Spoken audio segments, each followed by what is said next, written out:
Ladies and gentlemen, boys and girls, Atlanta Falcon Nation, what it do, what it do. I said, this your boy, the Heavy Hitters. And hey, it's a Tuesday night. It's for some reason there's some football playing right now. But to the right of me, like I said, I'm gonna introduce him. Jew Talk, Mr. Jew Talk Sports, the calm before the storm.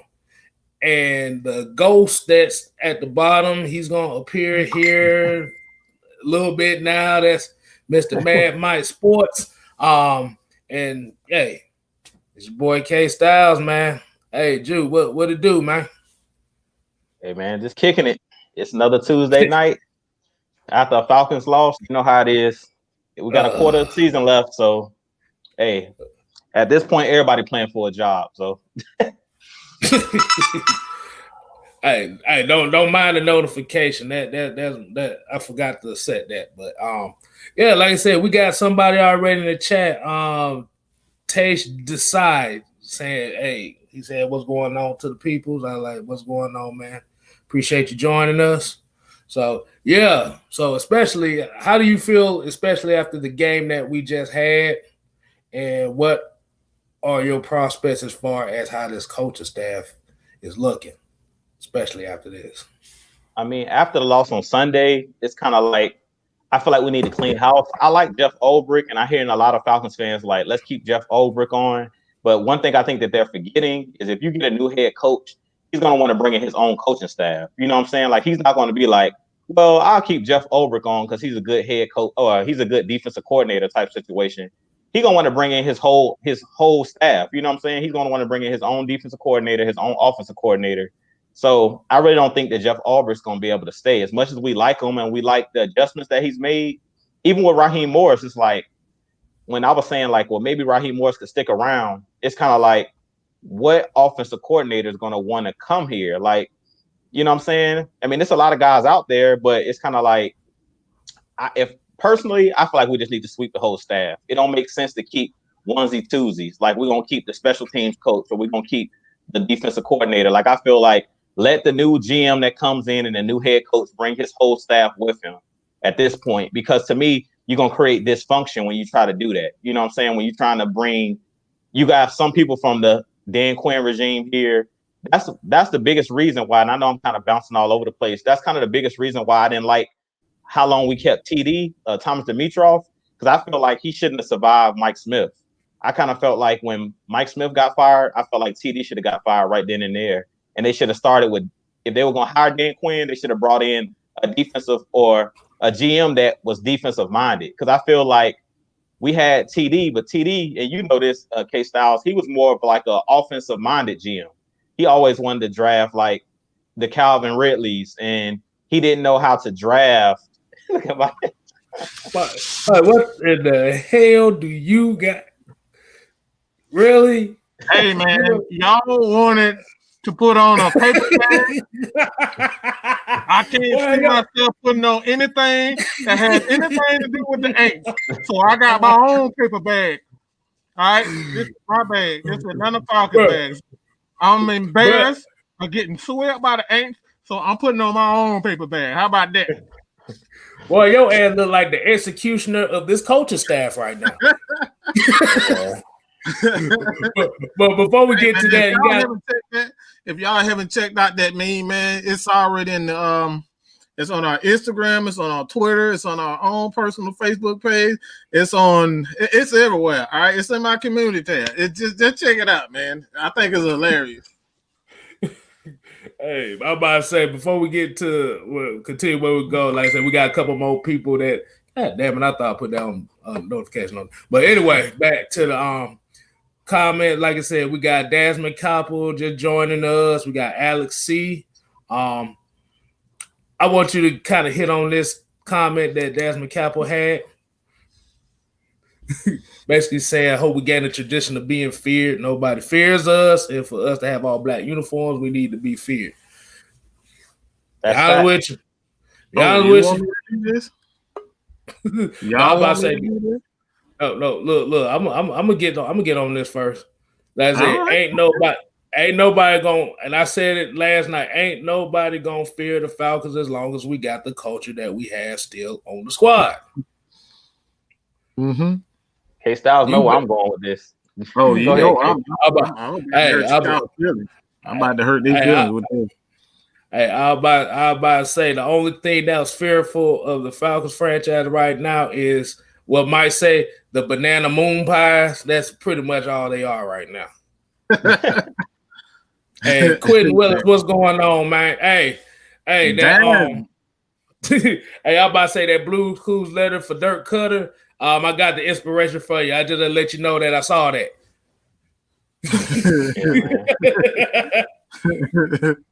He said he's checking in from VA. That's my old neck of the woods. I know about VA. Ain't up there. All right.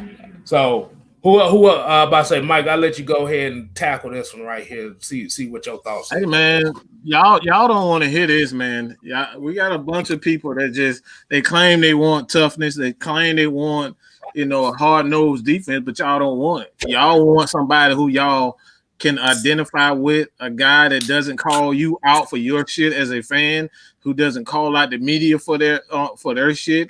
And just based on these two statements by me, y'all already know where I'm going by this. All right, and I don't think it takes a genius to figure out where I'm going with this. You guys don't want a Greg Popovich, a guy that look at you coming with a dumbass statement, he's gonna call the media out for that shit. You know what I'm saying? He doesn't want that. You guys don't want that. You guys can't handle a guy like Rex Ryan.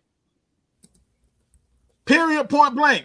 We claim that we want a defense, but we don't want a defense.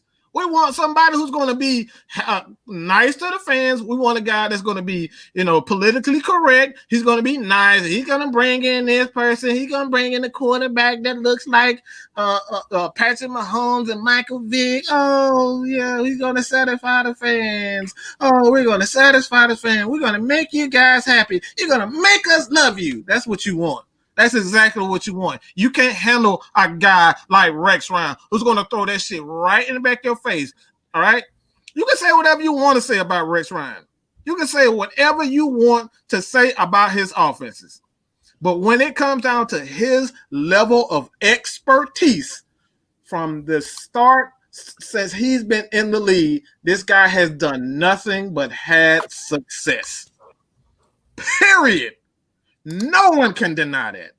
You look at the Buffalo team. The Buffalo team right now is succeeding because he created a culture of defense.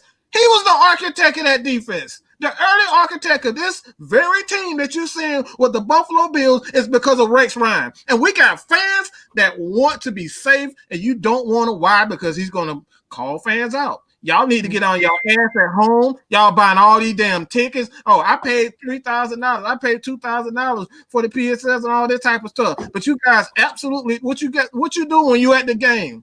You're sitting on your ass, drinking your beer, eating your Chick-fil-A, all that bullshit. You're not doing anything on third down when we need you the most. You're not cheering at all. You're blaming Matt Ryan. You're blaming this person. But you guys got to do what you got to do as a fan to help these guys out on third down. You know what I'm saying? Fans got to be called out. Everybody got to be called out. We can't just be calling out players and head coaches and you not doing what you doing. I've seen plenty of times, like even when the Atlanta Hawks, I know you guys remember this. The Lakers come into town and guess what? We got fans cheering more than our own. They take over our building. We've seen this. And you guys got the nerve to sit up and say something about Matt Ryan? You guys don't even cheer. It only takes one time or two times, maybe 10 times the entire game for you to stand up on third down and you guys paying all this money not to do anything. So I'm going to call you, the fans, out for this. All right? I'm going to call you fans out for this. You guys need to get up off your ass on third down and cheer. All right? Period, point blank. So that's all I got to say about that. My bad. KStlyz, I want to tackle that, man. All right, go ahead. The all black and the defense. I completely agree with what Mike is saying. Y'all know what I've been saying about the head coach. I wouldn't mind a Rex Ryan here because I know that he's a defensive-minded guy, and his dad is Buddy Ryan. And y'all all know that my family's from Chicago. The 85 Bears Buddy Ryan, Mike Dicker, he gonna bring defense. If he comes here, we're gonna have a defense. We're gonna have a top 10 defense. Now, what the offense is gonna do, I don't know, because I don't know who he's gonna bring with him to be his offensive coordinator. But the defense is gonna be straight, and we're gonna have a team that's gonna hit you in the mouth. He's gonna get bigger players on that defensive line. If y'all remember when he was with the Jets, when he was with the Buffalo Bills, everywhere Rex Ryan has been with the Ravens, they had good defenses. So I definitely think that Rex Ryan would definitely bring that no nonsense type of attitude to the Falcons. My biggest thing is when it comes to the Falcons right now, when he was just talking about, me and KStlyz was talking about this before the show started. You guys seen the Washington football team yesterday upset the Pittsburgh Steelers, the 11-0 Pittsburgh Steelers. The reason that happened is because whoever's running Washington's team, they drafted the right way. I was just talking about, before Mike came in here, I was talking about Thomas Dimitroff and how he didn't know how to draft in the trenches. He was always looking for, as some would say, the shiny nickel, as Lieutenant Dan always say, the shiny nickel. Like he always went for those flashy players, those offensive players, those defensive backs on the outside. He didn't build from the inside out. You have to build an offensive line. You have to build a defensive line. And he failed us when it came to building the defensive line. All those players that he brought in just wasn't good enough. He didn't bring in the proper players. Like a lot of people say, well, Grady Jarrett was lucky. Like he didn't go for Grady Jarrett in the first round. He didn't go for the top guys. If you look at the Redskins, Deron Payne, Jonathan Allen, what's the kid on Chase Young, Ryan Kerrigan, like they have those players. They built their trenches, and if you can rush with your front four, first round picks, you can beat anybody. Yeah, exactly. You can beat anybody. Every year we know Alabama's good for having a number one defensive tackle, a good defensive end coming out. And Washington, 2 years in a row, drafted 2 tackles out of Alabama, Deron Payne, Jonathan Allen, right behind each other. And they did the correct thing. They're playing a physical brand of football with Ron Rivera as the head coach. And that's what the Falcons need to do. Most of our assets and our number one picks and things of that nature, it's always flashy players. The Julios, the Calvin Ridleys, even with this team, everybody talking about coming into this season. Well, we have all these number one, first round picks on our offense. Matt Ryan, Julio Jones, Calvin Ridley. We picked up Laquan Treadwell, Todd Gurley. That means nothing if you're not physical. We're seeing that this year. Without the creative play calling and without playing physical and running the football and staying balanced, it doesn't matter who you have. You can have Randy Moss, Jerry Rice on the outside. If you can't protect Matt Ryan and don't give him time and can't create creative plays to get these guys open, it means nothing. And that's my biggest issue with this team is we're a finesse team. I've been saying it for years that we're an offensive-minded team. And I know Mike, he hates when I used to say, like, this is an offensive-minded team, but it's a mindset. That's why I say that. This team is soft. Let's just be honest about it. This team is soft. And I hate to say it because I'm a Falcons fan. And football is all about intimidation. It's about moving another man against his will. But we're seeing it every single Sunday. We're getting bullied in the trenches, period. We're getting bullied. The Saints bullied us 2 times in a row. And that's why we got swept. And that's just it. That's just what it is. I'm about to say, Asia Green, what's going on? Beast Among Us, Yasuke, Prince, Devon Hughes, he got a shout out for Maggie. But yeah, I totally pretty much agree with you. I mean, it's like I said, the culture here right now is just bad. I've said this plenty of times. And what Mike said about what people want, this cookie cutter image, they want this. Have y'all kind of realized what the projected first round pick for the Falcons would be this year? It's not Justin Fields. It's not a Trevor Lawrence. It's not even a Trey Lance. They talking about Zach Wilson. Yeah, I don't even know who that is. Who the hell is Zach Wilson? I don't even know who that is, dog. What position he play? Quarterback. Bro, I don't even know who that is, bro. Oh my God, Devon Stanford, what's good, man? But basically, right now, like I said, the offensive staff is kind of looking like this. I actually found a picture of Dirk Koetter and Raheem Morris right now, and this is the way that they looking. Here you go. Let me get that off this board right there. That's literally right there. That's Dirk Koetter asking him, "Can I throw the ball 3 times?" Do you see the hands? Look at the face. Look at that face, though. Look at that face, man. Hey, man, I want to get another guy. I want to get another one of the affiliates, AFN affiliates, family members, man. I want to get his take on it. So let's bring in your boy JRock. What's up, y'all? JRock, man, I got a question for you. Man. What's good, man? How you doing today? Doing good, man. If you haven't heard already, hey, the Twitch card. All right, the Twitch card. You guys go ahead. Hey, man, JRock, go ahead and tell them what's new for the AFN family, man. Go ahead and tell about that. If they don't know, they know now. All right, so go ahead and tell them what's up. What we got over there at the on Twitch, man. Hey, look, we finally trying to expand the AFN, so we are officially on Twitch. So make sure you guys follow the Atlanta Falcons Nation over there on Twitch. It's looking good over there so far. You guys should go check it out. We in the talk shows and podcast category.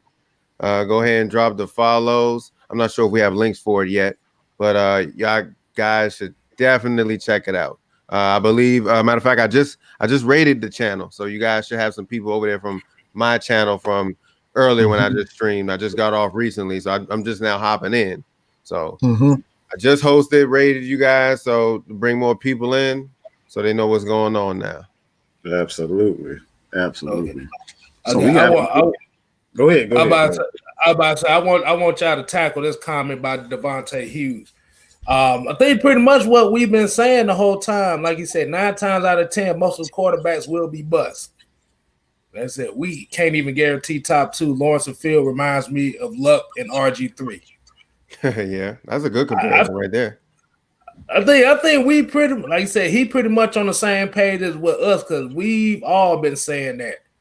I mean, like I said, you can hype these 2 quarterbacks and all that stuff, but at the end of the day, if the system is not correct for these guys, it don't matter who you get. That's it. We just hit it. And my last question is, who in the hell is Zach Wilson? That's all I need to know. Yeah, I never heard of him. Yeah. We haven't started our draft process yet, but Zach Wilson, yeah, I don't know. I'm good on that. I'm good on that. Nah, bro. Good. I kid you not, boy. I'm looking at like surprisingly ESPN and all these little draft mocks and stuff. That it's like Zach Wilson is just popping up on the board. I'm like, who? Yeah, the only people I'm familiar with is obviously the 2, Trevor Lawrence and Fields, and then I know who Mac Jones is. He played for Alabama. I mean, there's a couple of them, but I don't know that guy. I don't know him. I've even heard from being mentioned as a first rounder, but I've never heard of Zach Wilson being named as a first round, like even in the draft. So I'm just gonna be honest, man. I don't know anything about this dude, and I heard of Carson Wentz before the draft. You know what I'm saying? I've never heard of this dude. Carson Wentz was I forget the college, South Dakota or something like that. And he talking about, like, I heard him during the season, but I've never heard of this dude. Like, maybe that's just me. You guys can go ahead right now. The link is in the description. If you guys absolutely love everything about Twitch, man, we are now on Twitch, Atlanta Falcons Nation. Just check that out. We are in the talk podcast section there. But good God, man, hey, JRock, this is the question that I have for you, man. What do you think of the fans? Honestly, what do you think of the fans and their reluctance to bring in a guy like a Rex Ryan? Just the attitude, you know what I'm saying? A guy that's not going to, be the quote unquote, the media darling and all that type of stuff. He's gonna go at fans. He's going to go at his players. He's going to go at himself for putting the bullshit game plan. I've seen Dirk. I've seen this dude literally call out himself for not playing well. So like, I don't understand the hate for a guy like Rex Ryan. Why do you think fans are so reluctant to bring in a guy like Rex Ryan? Just not just Rex Ryan, but a guy with that attitude. I mean, it all goes down to like, as far as like as a whole, like Atlanta as a whole. I guess how can I say this? Like, based on the coaches that we had, throughout Atlanta, we never really had a coach with like that go at the media and stuff like that. I'm gonna just go off just based off the past. So I really would, it really has to go about the culture really in our city, in Atlanta as a whole. I guess they don't want that type of energy. We don't want that type of. I mean, of course, we want to be talked about, but like not for the crazy and wild reasons. You know what I'm saying? So, I guess what I'm saying is I don't think our culture is looking for a coach that's like a Rex Ryan that does those type of things, because based on the previous coaches that we had in the past, like Mike Smith, Dan Quinn, Mora, all those guys, like, you know what I'm saying? Mm-hmm. Okay, so basically a couple people saying that Zach Wilson is a quarterback from BYU. Basically, they said he's Taysom Hill Jr. So, yeah, he Taysom Hill. Hell no. Hell to the no. Yeah, we don't want a gadget guy. We don't want Taysom Hill Jr. Give me Justin Fields before we get him. Justin Fields or Trevor Lawrence. I'll take Sunshine or Justin Fields before I take. Hold on, the Beast Among Us got a comment for me. He talking about send that Falcons calendar to Australia. Hey man, I like my Falcons calendar. I don't give nobody. They ain't going nowhere. I paid a good little money for that too. Shouts out to the people in Australia. Yeah, Beast. Exactly. Yeah, exactly. Shouts out to y'all, man. I'll see if they got another one. I'll send one down there. You just gonna have to pay the shipping and fees for it. But yeah, like I said, let's kind of get into so what, like JRock, I'm gonna start with you. Like I said, after the Saints game, what was your thoughts? Like after getting a day of kind of getting the pissed offness out of your system, like what do you think about that game afterwards? I expected that game offensively to go how I thought it would go. I mean, really, it looked like the same stuff we was doing, 2 weeks prior when we played them the first time. I expected the defense to do what they do. Like nothing really changed as far as the defense. Nothing. It was just same thing. Our defense did what they had to do. Our offense put our defense at bad spots. Couldn't move the ball. And then when we had a chance to move the ball, when everything was starting to click, it was too late. It's too late for all that, man. All that.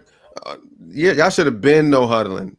Let me tell y'all something. I was saying it Sunday night when I was on there with Maggie T. No huddles what made Matt Ryan so dangerous. Why not do it? Why not do it? He's been doing it all his whole career. That's why he became Matty Ice. That's how he got the nickname. Peyton Manning, man.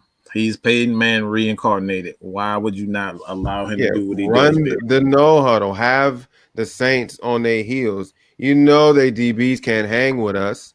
They penalty crazy. I was telling KStlyz that like a couple weeks ago. They penalty crazy. And when they give up big plays, the Saints give up big plays. So like, and we picked on Lattimore. We picked on him, and it showed. Everybody, and you can tell like everybody else was getting flagged up too on their defense because it was getting crazy out there. They can't check us. I don't think anybody in the league, as far as if our offense is clicking, nobody can stop us if we are on our game. But same old Dirk Koetter, basic shit over and over. So yeah. I'm gonna get on this comment right quick. I saw earlier talk about Devin Cope talking about. I'm gonna count how many times KStlyz say like you said. Hey, you might well get the pen and paper out because I'm gonna be saying it the whole time. That's my catchphrase.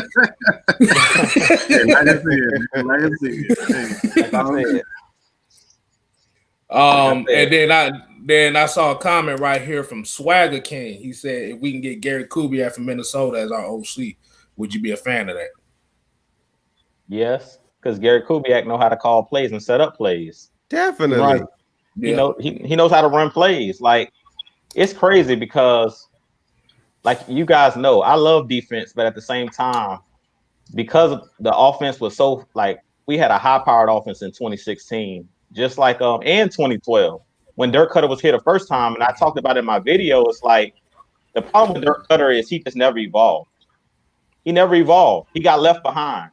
His offense is stale. It's old. It's just like Dan Quinn. That cover three got old. The league caught up to it. When he was in Seattle, the cover three worked better. He had better players, but also they got used to seeing it because everybody runs it, the cover three. So, like, I think it was the Twitch guy that mentioned it when we were on before that we smoked Seattle. In the 2016 playoffs, we smoked Seattle. Because we know the weaknesses. We know the weaknesses. We smoked it. So it's like Dan Quinn should have learned, like, it's just like what Shannon Sharp says all the time you watch Undisputed. Update your resume. You can't be the same that you were last year. You have to continue to evolve. Mike says that all the time. You have to continue to evolve. We say that every show. One thing I love about Andy Reid, look how long Andy Reid's been in the league. He's been in the league a long time, but he's not running the same exact offense that Donovan McNabb was running with Patrick Mahomes. Like, he's added little wrinkles to his offense. And I feel like that's what Dirk Koetter hasn't done. Dirk Koetter needs to blow the dust. Go ahead and put it up, KStlyz, or his playbook. Go ahead and just blow the dust off that garbage playbook and add some wrinkles to that thing, dog. There it is, man. That's like me trying to play Madden. The Maggie T playbook, y'all. The Maggie T playbook. Exactly. The only difference with this playbook is with the Maggie T is actually success. You know, he don't run the Maggie T side of the playbook. He just run the other side. Exactly. And that's the problem. He got stuck. It's like he is in the time machine and he's stuck in like the 1950s. Like, he hasn't updated his resume. His playbook is just generic. And that's the biggest problem. And that's why I feel with our team is like, if we get somebody in here, you just heard JRock say, nobody can stop us. Like, the weapons we got, we should be the Kansas City Chiefs. Because we were there in 2016, we were the Kansas City Chiefs. When Kyle Shanahan was here, when Dirk Koetter was here the first time, we was lighting everybody up. We was scoring a game easy. This year, I went back and looked at how many times we scored over 30 or over 25. It's been a ton of games this year. Like last week, I think we scored 16. It's no way that this team should be scoring beneath 25 and 30 points a game. You may have an off game, 1 or 2 games here or there, but we've had a lot of games this season where we didn't even hit 20. Aku was kicking field goals. And that just goes to show you no creativity. If you watch, and that's why I like watching the players' media session, and then I'm gonna give it to y'all. If y'all watch Calvin Ridley at his media session after the game, he basically said they were asking him what was he saying to the Saints players. They were like, "We see you got into it with one of the Saints players." He said, "I basically was telling them that they can't guard us." He was like, they were acting like they was guarding us, but really they was playing 2-man, meaning they got help all the time, safety help. Like, so he basically was telling Lattimore and telling the PJ Williams, "You can't guard me one-on-one, dog. The only reason you even keeping up with me is because y'all got a safety and you still holding me. And they picking up flags and they doing all this extra stuff to help y'all." And he still had over 100 yards receiving. That just goes to show you that's just how good of the players we are. With this generic playbook, with the playbook styles just show what teams know what we're going to do. I do still put up 100 yards. That should go to show you. So easily, if we had an offensive play caller that was creative, like we brought Dirk Koetter here, man, come on. It's no doubt in my mind we'll be putting up 25, 30 points a game easy. Yeah, just like Duke said, I don't know what happened early in the season. It's like we were putting up a lot of points, and the defense was the issue. It's like if one thing is fixed, it's something else is wrong. I don't know what it is. It's not really like a balance. It's like the defense is fixed now. Now the offense is the problem. So it's like something's got to give. Like it's quite obvious that it's Dirk Koetter. Like, come on now. Like the defense is fine. I don't know why they're relying heavy on the defense so much, but something needs to change as far as the play calling go. To add on to what Drew said about Gary Kubiak, yeah, everybody would love to have Gary Kubiak. I mean, hell, his even when he was with the Texans, head coaching wise, his offense was like, I believe, top 10 for a while. You know what I'm saying? So I would love to have Gary Kubiak, but you know how that went. So if it's not one thing, it's another. I don't know what's going on with it. Bruh. I think it's just a philosophy. It has to do with the philosophy from the general manager. And this is why I've stated over and over again that we should not be worried about hiring the head coach. The main thing that we need to focus on getting is a general manager. The general manager and the team president are the guy that really runs the operation. So if these guys have they have no concept of what balance is and which team that comes in, and who's going to be not necessarily the leader of the team, like the main focal point of the team. If they come in with that mindset of just, I want this to be an offensive team. You know what I'm saying? I want this to be a defensive team. That's not going to work. It has to be a balance. It has to be a balance. Anytime that you have a balance and your mindset as a general manager that's like, I'm going to do everything possible to not only create, it's okay to give a guy like Matt Ryan his weapons. It's okay to give him 2-3 receivers that he can count on, a tight end, but it has to be a balance. You can't just come out and be a passing team. Well, you have to run the ball, because there's going to be games where certain guys are going to be taken away. Julio is going to be hurt. Calvin Ridley is going to be hurt. Whoever's going to be hurt. So you can't just solely rely on the passing game, and that's the issue with the Falcons for years under Dirk Koetter. They focus so much on the passing game. It's like the reason why Kyle Shanahan was so successful. Let's just be real. It wasn't because of the running game. It's because that Kyle Shanahan finally had a quarterback that he didn't have to babysit. He didn't have to babysit a Matt Ryan. All he had to do was call plays that Matt Ryan liked to play and then run his same running scheme. That's it. That's what made the Falcons successful, was balance. That's it. And his ability to set up plays. We don't have that with Dirk Koetter. Dirk Cutter's main focus, and you can see that in the running backs. We have 4 running backs on the damn roster, and for the most part, we only see one, and that's Todd Gurley. We barely see Brian Hill. We barely see Hill. We don't see Quadri Olison at all. Why the hell do we have 4 goddamn running backs on the roster and only one that really gets 60-70% of the goddamn carries? That's a freaking problem. You feel me? Like, come on, bro. Why the hell do we got, like, that tells you everything that you need to know about not only the offensive coordinator, because the offensive coordinator is responsible for bringing in a guy and sticking to a philosophy during the game. This is the guy that he's comfortable with. So clearly Dirk Koetter has, all he wants to do is throw the ball some more. We're going to throw the ball again. And then after we throw the ball, we're going to throw the ball again. That's it. You seen him even in the game that we I forget what game it was, but like we had the lead going into the fourth quarter. This dude didn't even run the ball. Our earlier game. He didn't run the ball. He kept throwing the ball. I was like, we're up. Why are you not committing to the run? We should be focusing on trying to improve the running game, but he kept throwing the damn ball. Like what? Like that tells you everything from a coaching standpoint, what has to change with the Atlanta Falcons. So I don't necessarily care about bringing in the head coach. I need a proper GM that understands that if he's going to bring in a head coach, that offensive coordinator, defensive coordinator, head coach has to understand what balance is. Okay. I got some. Oh yeah, go ahead. Oh no. I'm about to say you go ahead, man. To add on to what Mike said, yeah, that's another thing. I totally forgot to put this in mind, but Dirk Koetter's been there. He was there before with the first run when we went to the NFC Championship and all that.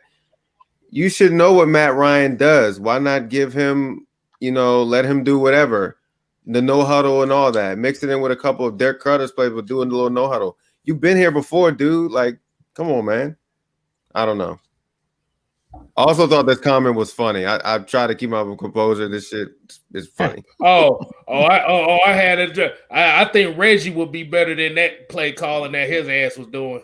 So you can't even smoke mud with that shit he got. but like I said, I'm gonna go ahead and get a couple more shout outs going on before we get to this next topic. We got Ice Finesse in the building. Like I said, King Quest 710. What's going on? Alice. Hey, David M in here. You still gonna do that SmackDown match with him, right, Mike? We already got it set up. We just making sure it come back. No, that's the one that you challenged. You said, yeah, David M in the building. He in the building. What you mean he in the building? Hey, ain't that the one you challenged talking about one-on-one with the great one No, on last night? Great people don't have to challenge anyone. I know I'm great. He's trying to prove to me. He's trying to prove himself worthy of me. I'm great. Okay. All right, like I said, Shady in here. That's how I said the beast among us. LaShawn, what's going on? But we're gonna go ahead and get to what are our 3 keys for this upcoming game against the Chargers. Jew, I'm gonna let you go ahead and start off with this one. Y'all know how I always say trap game. Yeah, that's me. This is a trap game, and it's not just for us, dog. This is a trap game for the Chargers, like, because they're a team that I think they're 3-9. They have a worse record than us, but they're a team that's gonna air it out. So this game right here, Mike loves doing the cut ups and going him and Big Low. They do their film study. It's gonna be a game to do film study on the secondary right here. We're gonna test out all of them guys that think they can cover. We're going to really find out who can really cover. We're going to see if Isaiah Oliver really is improved. We're going to see if Kendall Sheffield is improved. And we're going to see if A.J. Terrell is really that stud.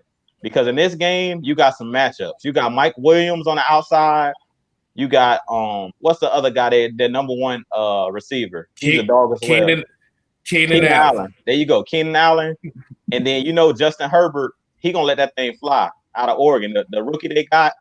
And my bold prediction was Justin Herbert was going to be the best quarterback in his draft. To me, I thought he was better than Burrow that plays with the Bengals. And he's been doing this thing.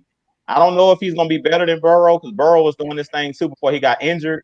But personally, I'm a Justin Herbert fan. That dude air it out, man. And he's having a pretty good season when it comes to throwing the football. Their problem is what we're talking about. They're not a balanced team. They throw the ball a whole lot. They score a lot of points, but they've choked a lot of games away. I don't know if you guys watched early in the season when they played the Saints. They were leading the game the whole game, and they choked it away. And they've kind of done what the Falcons did. One game, they had like a 21-point lead, and they choked it away. So this is a game that's going to be a shootout because we already know that Dirk Koetter refuses to run the ball. So we might as well just strap on our seatbelts and get ready for a game, a shootout. This is going to be a barn burner. This is going to be like one of them college football games. You see Mike down there shaking his head like, oh, Lord. But it's coming, Mike. I can see it happening. I can see a 30 to 30-something game, and whoever had a football last is going to win this game. So my keys to victory, we say it every week, but we know that Farmer Friend's not going to do it. Run the football. That's my first 2 keys to victory. If we run the ball at least 30 times, just attempt to run the ball 30 times, we're 4-0 this year. That's my first 2 keys to victory. Just run the football. I don't even care if it's all draw plays. Just run the football. Like, we got all of these guys. You heard Mike say it. We have 4 running backs, and the only running back we really use is Todd Gurley. Brian Hill, y'all know I love Brian Hill, but he don't get the ball. He's averaging 5.5 yards to carry or something crazy like that when I looked up his number. But we don't give him the football. We give him like 6 carries a game. That's not enough. Like, we have to use these guys. Sunday, we're using Ito Smith. He's running up the gut and he gets hit. He got hurt in Sunday's game. That should have been Brian Hill. Like, why are we running Ito Smith between the teeth of the defense? That's not the type of running back that Ito Smith is. That man like, almost got murked a couple of times. Everybody talking about his success, but that dude almost got knocked the freak out, bro. Tell him, Mike, As you always. played football. Tell him he was getting murdered. Like, I keep telling people, like, they're like, man, we should play Ito a lot more. No, we shouldn't. Now we're gonna just run him up the gut. We need to play Ito. We're gonna pass the ball to him because that's what his strength is. He's James White 2.0. But we refuse to throw him the ball. We want to hand him draw plays, let him go wrap the teeth of the defense with the Mario Davis sitting right there, who's a hammer, ready to put the hammer on the nail. That's just stupid. And that's Dirk Koetter for you. So in this game, first two keys to victory, run the football. And my third key to victory is just play smart, play complementary football. Because if we think about it, and I hate to be the one to, damned if you do, damned if you don't. Hindsight's always 20/20. But if we think about it on Sunday, I heard a fan tell me this on my page, and I didn't even think about this, y'all. If we kicked the field goal on Sunday in that second to last drive when it was 4th and 2, we kicked the field goal, they get the ball back, we stop them, we would have still had a chance to win the game because we got the ball back. See what I'm saying? But I didn't even think about we left points on the table because I'm thinking, well, they were just being aggressive. We were in our red zone. When they threw that ball to Julio Jones in the end zone, really, we could have kicked the field goal right there, kick the ball deep, and try to stop them and get the ball back in better field position. But it is what it is. You know what I'm saying? At this point, we can't go back on it.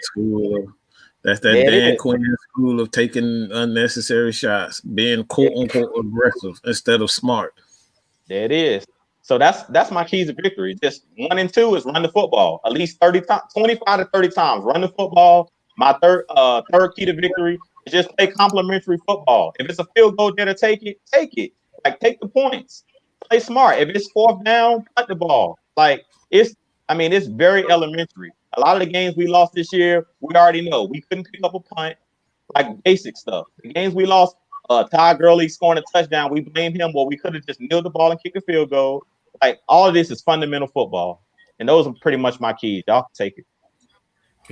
All right, before we get to the next person, Alice C got this comment that kind of made me laugh. He said, "Let Matt Sharp call the plays." Hey, he'll be better than Dirk. He'll be better than Dirk Koetter. Yeah, shit, he been holding that clipboard for about 3 or 4 years. Hey, he might as well start calling some damn plays. All right, so JRock, what your take is on the game coming up? For this game, I'm gonna start with number 1. Take the points, as always. Take the damn points. Don't be so aggressive all the time. Just take the points while you're down there, because you never know, because that's gonna bite you. Good thing we have a good kicker in Koo, because he looking like old money Matt Bryant right now, the way he's been kicking the ball. So not really saying too much rely on him, but just take the points. Another thing, what you said, run the ball. Just run the ball, because we are both pass-heavy teams. I believe they're not too far from us in the passing. I believe, yeah, we're above them, of course.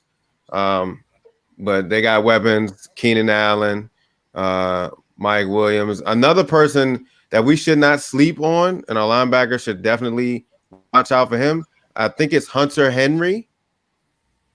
Oh, yeah. The tight end. The tight end. Yeah, watch out for him. Definitely. Let me see. There is some key players on their defense that I do worry about sometimes. And I'm gonna throw out one name. He is a rookie. I think he plays for Oklahoma. I think it's Kenneth Murray, the linebacker. Oh yeah, he racked up some good tackles the game before. I think it was last week. This past week. But don't sleep up on him. That's pretty much it. Just watch out for certain key players. Like, even though they don't really have like a dominant defense, I believe they're like 27th or 28th in pass defense. So they just got key players. They're sort of like us, but I feel like we're better than them, of course. But of course the other rookie, Herbert, that man's a gunslinger. So watch out for him. Because their line is actually coming along together. So just watch out. Yep, Boza. Yep. There you go, right there, Boza. And then Melvin Ingram, I believe they still got him. So Yeah, it's they got some key players. I ain't gonna sleep on them totally because they, at one point their defense was looking pretty decent, but that's pretty much it. Run the ball, watch out for those key players, and take them points. Just take them. All right. I'm going to go ahead and I'm going to hit it up next. And I'm about to right now, I'm about to talk to Farmer Fran as we speak right now. You sorry, like they said, Farmer Fran, for the love of God, run the ball. Be creative. That's going to be my first key. Does this look like a guy that's going to run the ball? I'm so afraid that he gonna try to throw this ball about 50 times this game because he gonna see Justin Herbert trying to gunsling the thing like, oh, I'm gonna go match for match. And we always keep forgetting that this guy was the offensive coordinator for Jameis Winston for about 4 years. So there was a lot of turnovers in this offense. Second of all, defense got to keep doing what they doing. They got to keep they like I said, Justin Herbert is going to throw the ball in harm's way. That's the type of mentality he got. He's going to make that big throw. That's what he's looking for. So we definitely have to get pressure on his ass. And third, you know where I'm about to go with this. I didn't do it last time, but I would definitely, yeah, you're right, 60 minutes. But the difference is this time, I'm going to put it on the screen. I'm going to put it on the screen this time. Okay. If I don't see these keys done in 60 minutes, y'all asses don't even need to be coming back to Flowery Branch. That's all I need to say. You are on the Bobby Petrino side of the game with this. Because there is no excuse. There's no excuses. Like I said, Raheem Morris, he done basically threw Dirk Koetter under the bus twice this week. Like, bruh, I just need to see a complete game and a complete call game. Like I said, y'all done got what coach always say, you got your draws burnt off. Yeah, you got your draws burnt off by the Saints. So I expect a bounce back game. If not, them draws gonna stay burnt up and you just gonna be wearing a jock strap. Okay. All right, Mike, what you got?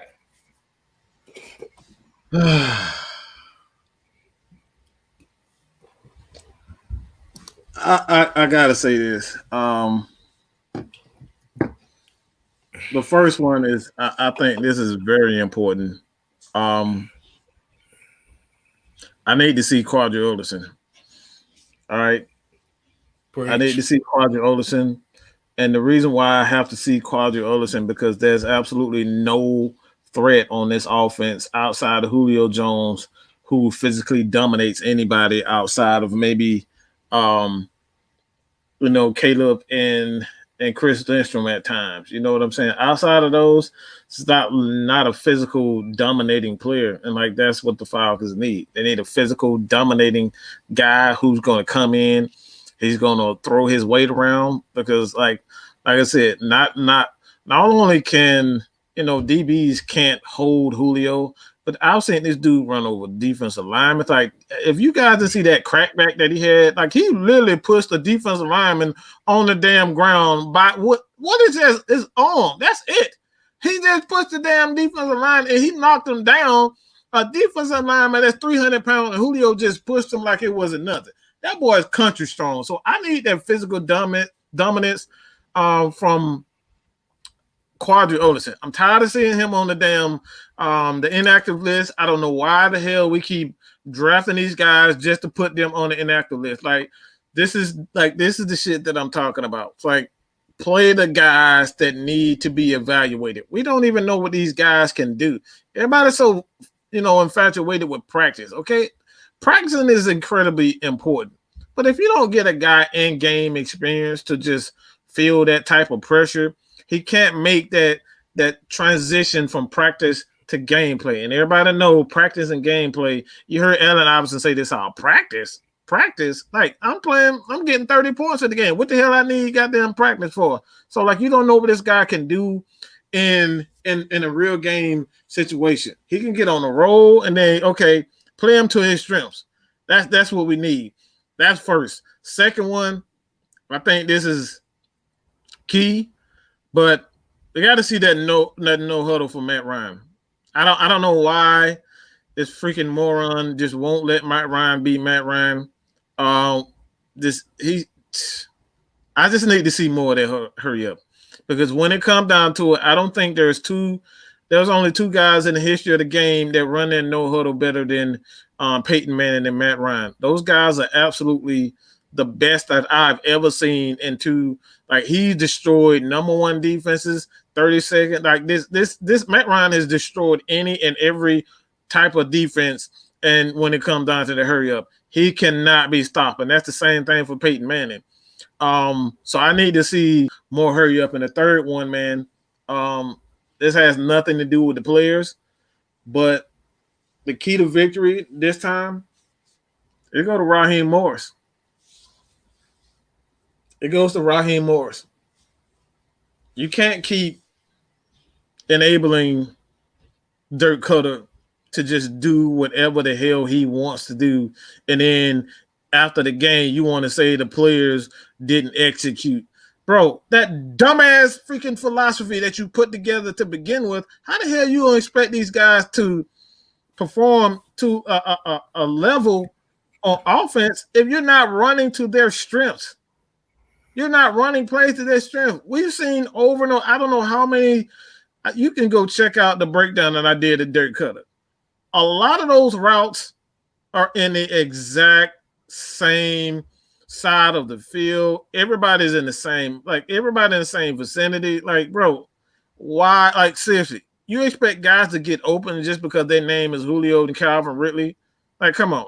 That's that ego, it has to end. And that goes, like I said, the key to victory is all on Raheem Morris, man. We're not going to win the game unless he holds Dirk Koetter responsible for his actions. And I have absolutely no faith that he'll ever do that, because he's still loyal to Dan Quinn. This dude, every time he get a chance, he bringing up Dan Quinn's name.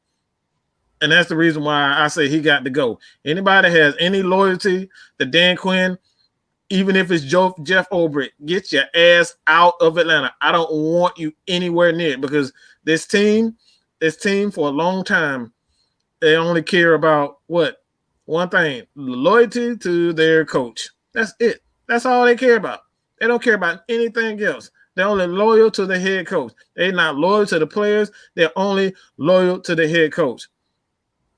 And they don't hold each other accountable, man. Accountability is what's wrong with this franchise. It's not the lack of anything else other than accountability. The head coach is responsible for putting the game plan together. So you get the game plan from an offensive coordinator, you get the game plan from the special teams coach, and you get it from the defensive coordinator. So if they continuously bring out the same bull crap every week, and then you see the offense and the defense struggle with the same game plan every week, then this is all on the head coach. So if the Falcons want to win against anybody, especially the Chargers with a very good quarterback, a young quarterback, decent talent on the offensive side of the ball, they can't come with these whack-ass game plans. And they can't come out here throwing a damn ball 50 times a game thinking I got Julio and Matt Ryan. We're going to win. We're going to put up numbers. Nah, bro. So those are my three, man. Yeah. Bit low country sports says rise up family. Yeah, he need to be up there in the booth for Dirk Koetter, because I don't know what he gonna have going on. But let's see. I see something right here. Chris Crash Bass pretty much said what you said, Mike. We saw what Quadri did when he was in the game and he was scoring.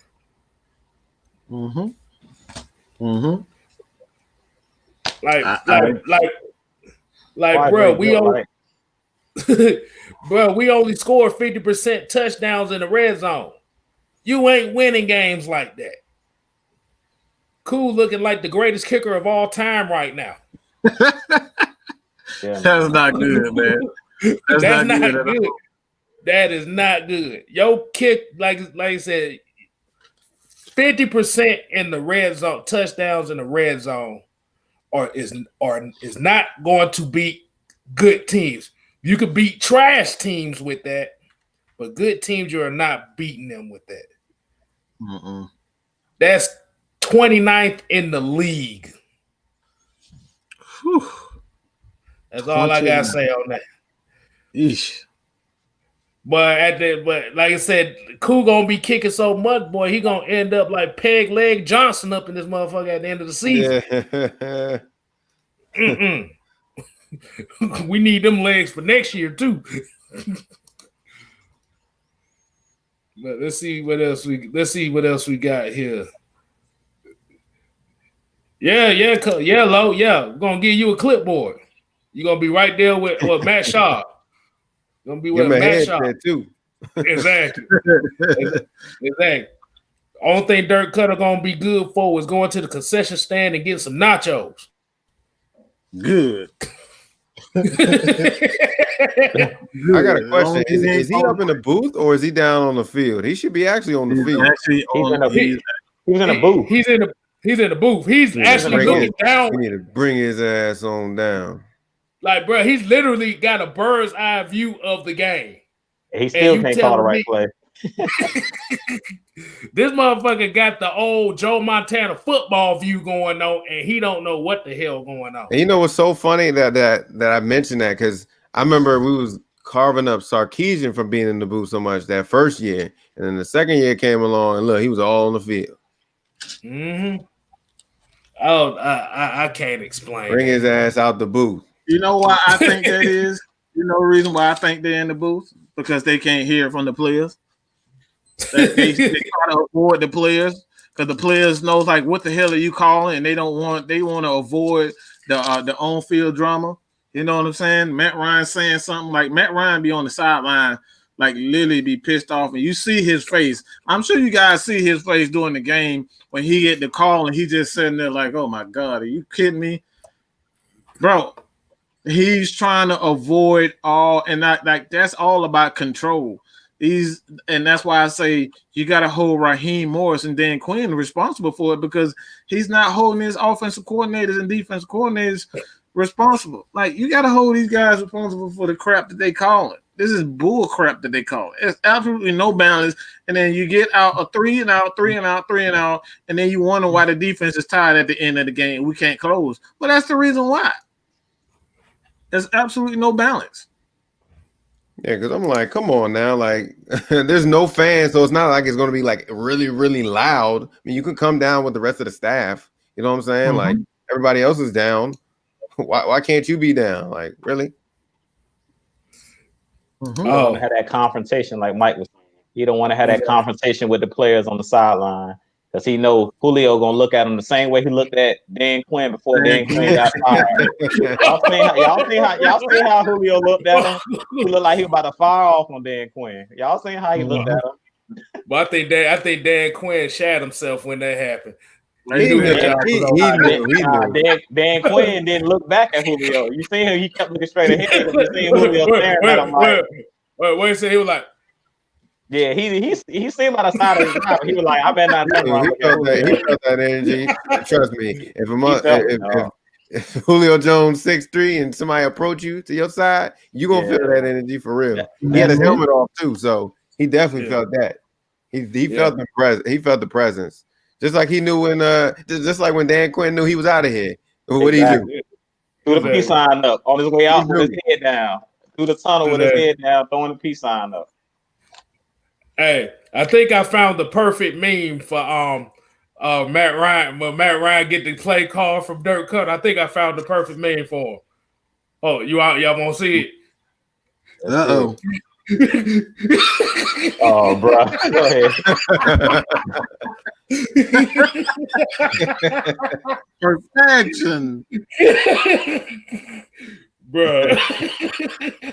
Like, you gonna call this again? What are you doing? We run the same route. Are you serious? I mean, even as we're looking at it from where from our standpoint, it's like, bruh, the adjustments we all see they need to be made there. Yo ass literally, like I said, you got the Joe Montana football Sega Genesis bird view, and you telling me you can't see what the hell is going on? Like, bruh, you really trying to sabotage these people's job, thinking that you gonna be the head coach. Farmer friend, get your ass on somewhere. I don't see how they even have a boot. To the left. To the left, but that motherfucker don't even deserve the left, motherfucker. You need to get your ass shot out of a cannon for all I care.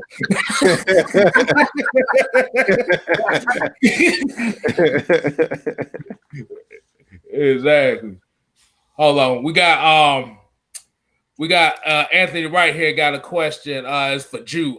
He's basically saying the Chargers defensively have a pretty good D-line. Pass coverage is below average. Hurst, Jones, Ridley, and Russell should all have nice days. Agreed. First off, what's up, Anthony? And man, we Julio, Calvin, and Russell Gage should always, period. I don't care who we playing. They should always eat because they're dogs, man. Like we seen what I think it was against Seattle. It was either the first or second game of the season where Julio Jones, I think it was the first game of the season. All three of them had a 100-yard game. Y'all remember that? I think it was against Seattle. Russell Gage had a 100-yard game. Julio had a 100-yard game, and Ridley, all of them had 100. So if we play with any creativity, these guys should be eating. They're not eating because of the coaching. It's terrible. Real talk. Dirk Koetter should have been out the door with Dan Quinn. They should have just went ahead and let Greg Knapp call it because I believe Greg Knapp, when Matt Ryan first came here, I think Greg Knapp was here calling plays. So they should have just let him do it because at the end of the day, Mike had sent us something in our chat where they were talking, I think, to Raheem Morris, or they were actually talking. Stephen A. Smith was talking to Louis Riddick, and I think they were talking about how it normally goes through the week. Basically, they meet with Matt Ryan, the head coaches meet, the offensive coordinator meet, and they talk about the game plan. So my thing is this. Matt Ryan needs to speak up and say, look, these plays is bogus. These plays is trash. These plays is trash. Stop calling it. I don't care what he got to do. I don't care if it's at halftime. Because we see Matt Ryan will curse somebody out in a minute. He need to tell them these plays is trash. And he should tell them, let me go no huddle. What Matt Ryan, a 12, 13-year veteran now? Hey, look, this is Matt Ryan's team. He's the face of the franchise. Speak up. Matt needs to speak up. Mm-hmm. Exactly. Speak up and be like, look, this is what we running it. Like last game against the Saints, he should have been like, this is what we running for the rest of the game. What they talking about? We're going to go no huddle. He should have went to Raheem Morris and say, look, if we lose this game, it's on us. Julio Jones and all these guys are professionals. These guys are veterans. Like, let them take over the locker room. Forget the coaches. And that's what Mike's talking about and that's what we've been talking about with all of these guys' ego. Like, let these players run the locker room. Let them run the team. At the end of the day, Raheem Morris is just babysitting at this point. You're the interim head coach. You're not even a real head coach. So at this point, let the players run the locker room. Damn, that was vicious. I'm like, damn, boy. You just said he ain't even a real head coach. You an interim head coach. Hey, he's not the real head coach. Raheem Morris know he ain't the real head coach. That's why every time in his media sessions, when they ask him, well, how's it going? I'm taking it one game at a time. Because he knows when the owner, Arthur Blank and Rich McKay answered questions, when they took those questions from the media, when Dan Quinn was let go, they both said, will he be around? They asked, will Raheem Morris be around after this year? And they basically was like, I think it was the owner that basically was like, if he can win 11 games straight or 10 games straight. So basically that shows you right then and there that Raheem Morris is on his way out the door. Like, real talk. He on his way out the door, dog. So at the end of the day, the players need to go ahead and just take over. That's how I look at it. Let the players take over this thing because at the end of the day, Raheem Morris, he's trying to not throw the other coaches under the bus, but it don't matter because all of y'all can go ahead and pack your bags, put your houses up for sale because y'all on y'all way out at the end of the day. Y'all might as well let the players. They might as well let the players take over. It's over. Like, it's over. These coaches know the writing's on the wall, dog. I seen somebody in the chat talking about Dirk Koetter's not getting another job. Hey, look, the writing's on the wall. After this season, the writing's on the wall. So all these guys can go ahead and pack them bags. And I told them I come down to Flyer Branch to help y'all. So y'all can box it up. What's wrong? It's the truth. It's the truth. You talking about? Hey, damn! You talking about the calm before the storm? And Devon Stanford. I think this is what he talked about. This is what Matt Ryan's gonna be looking at Dirk Koetter, Raheem Moore. This is how he's gonna look. Hold on. Man,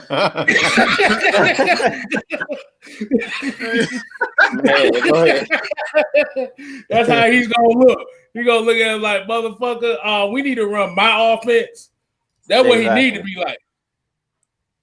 And I think that's really the only main knock on Matt Ryan is he doesn't really speak up, and voice his opinion on what needs to be done.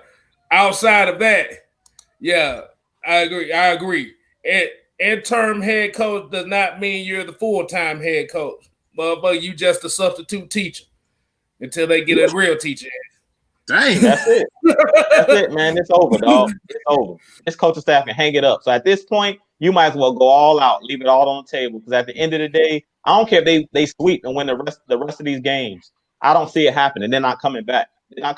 I mean, once Arthur Blank get fed up, y'all know he like he worked for the mob. He wear them sharp suits for a reason, dog. He's like the Godfather. Once he's sick of you, it's done with. He's done with this regime. Period. That Undertaker, man. That Undertaker.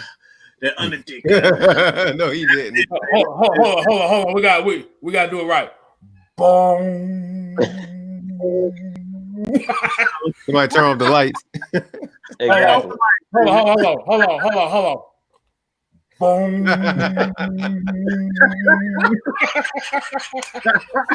Hey, I know we was talking about Dirk Koetter being in the booth. Has anybody seen Phone Booth with Colin Farrell? Oh, wait a minute. Yeah. I got a picture. This is what we trying to tell Dirk Koetter. Get your ass out the booth. That's how he your ass out the booth. That is how he be looking.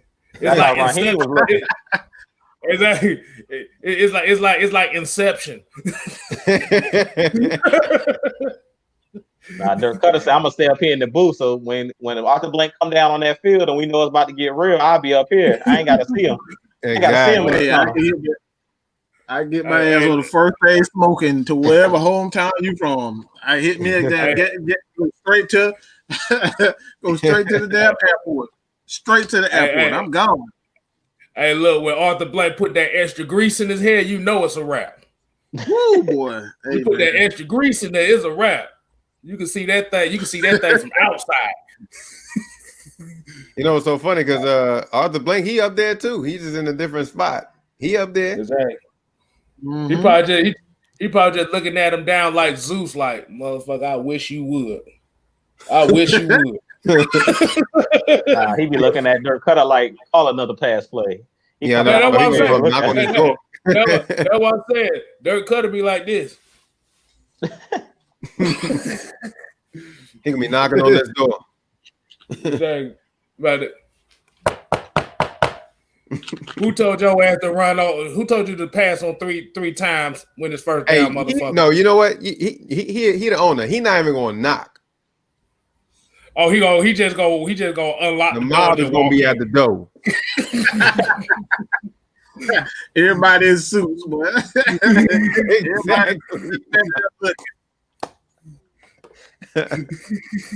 Yeah, nah. Hold on. I got something for him. But what's gonna end up happening? This just gonna be one picture here, but it's gonna be about 15 of these guys outside his door. I'm trying to get it to load up. All of a sudden, let Dirk Koetter mess up again. He gonna have about 15 guys outside of his door looking like this.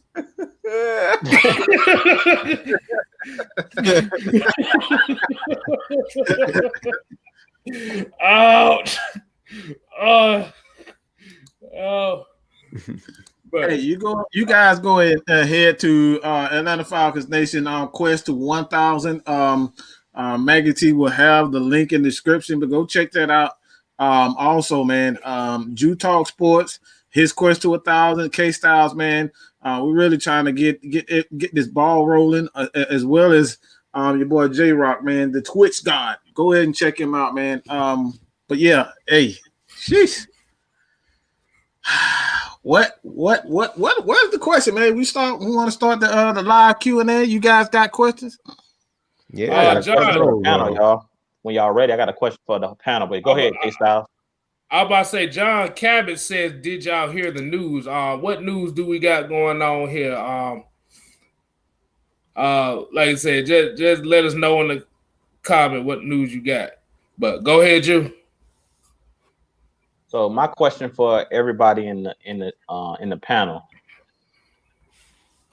if you could have a head coach, who is that head coach that you want? I know Mike said he want Rex Ryan, but if he has another coach that's out there, who's the head coach that you want? And who is the offensive coordinator if you have an offensive coordinator in mind? And then if you have a GM in mind too, go for the trifecta. If you got all three of them lined up, or who you think that will be good for the team, or you have a couple. I know that the chat is, interested in knowing, because like I told y'all, the writing's on the wall with these guys. So everybody that's here, they might as well pack their bags. It's over. So I'll start with JRock. If you have something, who you think you would want as a head coach for the team, and then like your reasons why you would want them as a head coach. And if y'all want me to go ahead, since I just put y'all on the spot, I'll tell you guys who I think. Yeah, you go ahead. I'm gonna sit on this one. So for the head coach, I y'all know I've been saying Eric Bieniemy, but the guy that I think is being overlooked is in Tennessee. I want Arthur Smith, because I like what he's doing in Tennessee. They're a run first type team. They're a physical type team, because Mike Vrabel, they're physical down there in Tennessee. You don't need, everybody thinks because it's Derrick Henry. You don't need Derrick Henry to be physical. You can look at the Cleveland Browns. They're 9-3 for a reason. And I was supposed to be doing my live, so I'm kind of going to my live a little bit, because I'm going to be doing my own live show. And I'll let you guys know in the chat when I'm going to be going live by myself. But I kind of wanted to touch on it now. Like, if you guys look what's going on in Cleveland with Nick Chubb, they went out and got the offensive coordinator from Minnesota, Stefanski. He went there with that run first scheme and that play action scheme that they were running in Minnesota, and it's working there with the Cleveland Browns. It's all about running the ball first, setting up the pass, playing good defense. That's what I want brought down here to Atlanta, because we've talked about it numerous times on the channel. Matt Ryan's getting up there in age. He can win a Super Bowl just like John Elway. He doesn't have to be the focal point of this offense. Yeah, Matt Ryan still can do it, but why rely on a 35-year-old quarterback to be, do everything? Like, at this point, Matt Ryan has proven to us that he's an elite quarterback. And that's why I get so pissed off when I see the Atlanta Falcons fans kind of throw dirt on Matt Ryan. Because I thought after 2016, him getting us to a Super Bowl, him winning the MVP, him winning the Offensive Player of the Year, it's pretty much nothing else the man can do. At this point, just get the guy some help. Go out, get a good offensive coordinator that knows how to run first and create play action off of the run, have a strong defense. And I really think that Arthur Smith would know how to bring that formula that they're running in Tennessee. He would bring that to Atlanta. So he's a guy that I really want to come to Atlanta. As far as a GM, I really don't care about the GM as long as he's in connection with what the head coach wants to do, because I really feel like Thomas Dimitroff and Dan Quinn didn't fit. They didn't fit. I felt like TD wanted to draft offensive-minded players. He didn't know how to draft defensive-minded players. We had a defensive-minded head coach, but he was getting a bunch of offensive talent. He really wasn't getting a top-tier defensive talent, if we want to be honest about it. Yeah, I do believe Dan Quinn played a part in that because of what type of scheme he continued to run, and he didn't evolve. But I feel like if we would have had the talent, if we would have drafted those first-round picks and not the Calvin Ridleys. I love Calvin Ridley, but we didn't need him at the time that we drafted. We needed an offensive lineman. We needed defensive lineman. And that's why in the draft in 2018, or was it 2019, we took Caleb McGarry and we took Chris Lindstrom back-to-back in the first round. and he tried to make up for all of those bad draft picks. Thomas Dimitrov. So personally, I think Arthur Smith would be the guy that I would want us to bring to Atlanta and bring in a GM like Mike was talking about. That's going to work hand in hand with the coach. We don't need a GM that's going to work apart from the head coach. That's not going to bring in the players that's going to help everybody be successful. Because at the end of the day, it's a marriage. The GM, the head coach, the owner, it's all a marriage. And Mike, we've always talked about this numerous times. Me, KStlyz, and Mike, and now JRock on the stream. We've talked about this. To win a Super Bowl, you have to have a good owner that's going to spend money. You have to have a good head coach. You have to have a good GM. It all works hand in hand. If you don't have all of those things working collectively, you're not going to win a Super Bowl. I don't care if you trade Pat Mahomes to the Falcons right now. With this same offensive scheme, we still would be trash. I'm telling you right now. I don't care who you have at quarterback.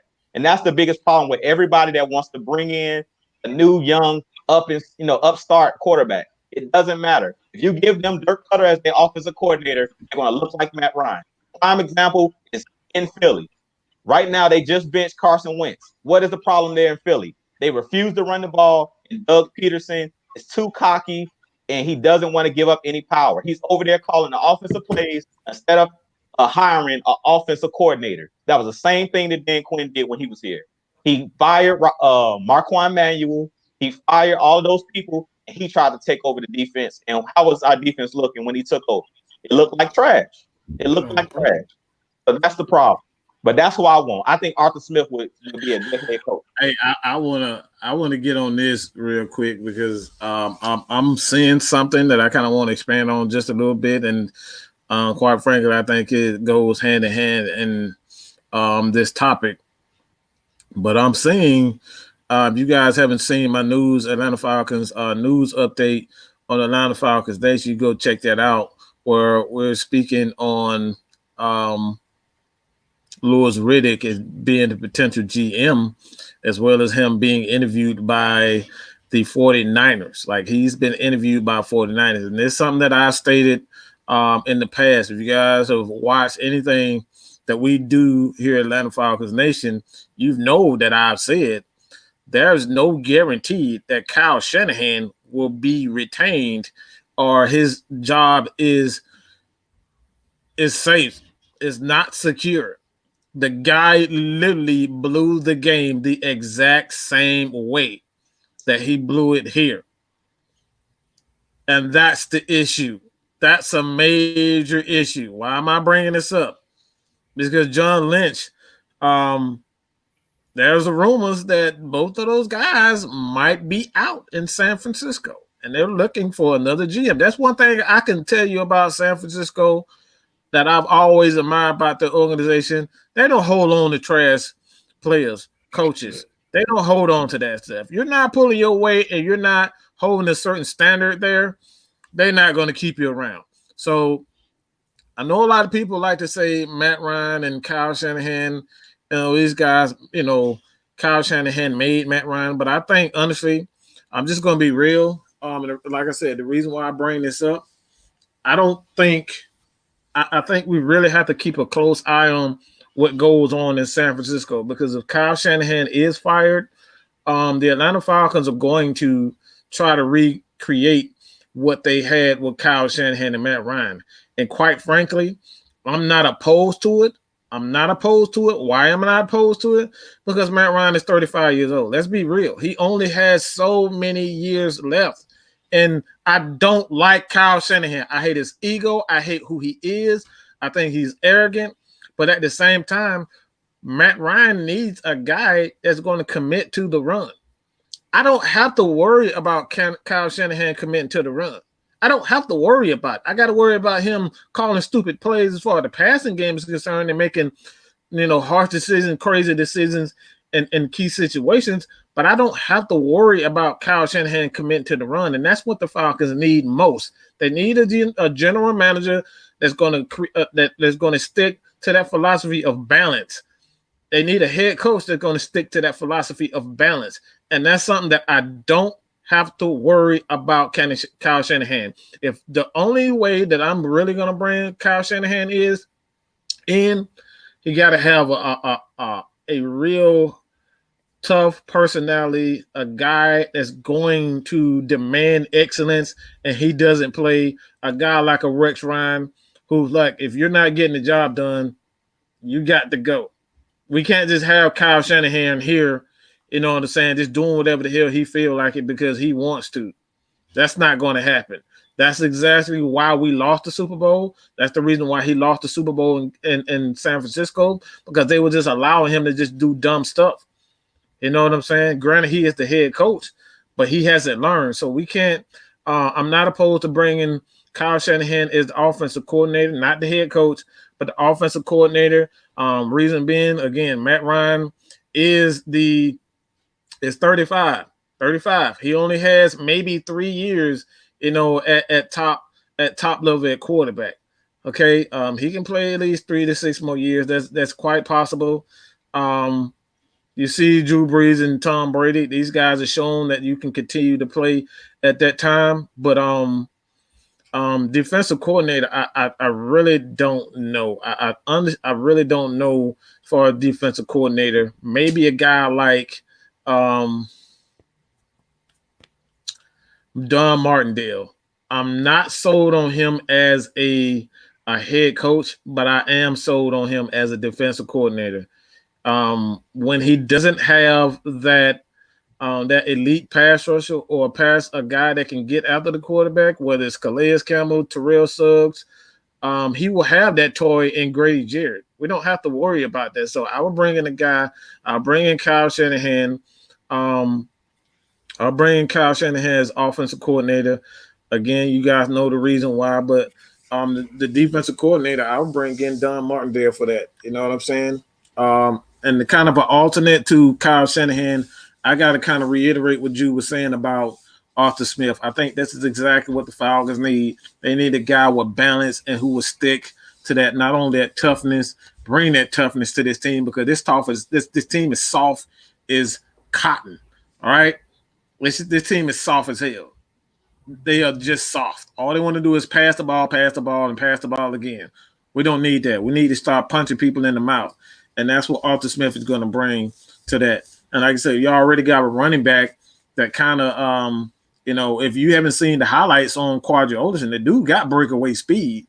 He has breakaway speed. He's definitely a fast running back. So those are the guys that I would bring in. Kyle Shanahan, Arthur Smith, and Don Martindale. All right. Before I say something, I'm going to go to this question that Anthony Wright had asked me. He was pretty much asking me about the Boza McGarry matchup and the Melvin Gordon and Jake Matthews matchup. Will it be a standoff? Like I said, Joey Bosa is one of those ends that got violent hands. So that's going to be a country fight on that side. That's going to be a country fight. Like I said, I can't tell you who that is. My only thing is with the Ingram and Matthews matchup is we know Matthews have been playing a little bit better now, but the thing is speed rushers kind of get him a little problem at times. So that one is kind of like a iffy. Like I think Melvin Gordon might get him, but I think McGarity and Bosa might be the one I'm definitely going to pay attention to because, hey, it's hand fighting, boy. They're going to be slap boxing out there. I don't know if y'all was slap boxing. I don't know if y'all was slap boxing back in your day, but slap boxing was a thing we did. Oh yes. Oh yes. But yeah, going, but definitely going to the question, how you saying? Be honest with you, I don't give a damn who is what and what is what. They just need to throw this regime in the garbage. That's all I need to say. Throw it all in the garbage. It don't even deserve to make it to the dump. Just throw that bitch in a volcano or something. Just burn. Volcano. Exactly. Like I said, it's over. Like you said, we all know it's over. Like I said, these guys don't have the mentality to handle the pressures of winning, of holding each other accountable. Hell, it really looks like the Real Housewives of Atlanta right now. Oh, the way the way that they going at it, because you got Raheem Morris throwing players on the bus, you got him throwing coordinators under the bus, you got coordinators talking about they don't want to see kickers kicking field. I'm like, bruh, at the end of the day, the coaches, it's your fault.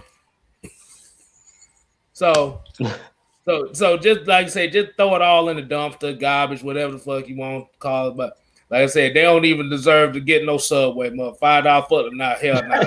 You eat off the ground, motherfucker. Just like that. Just like that, bro.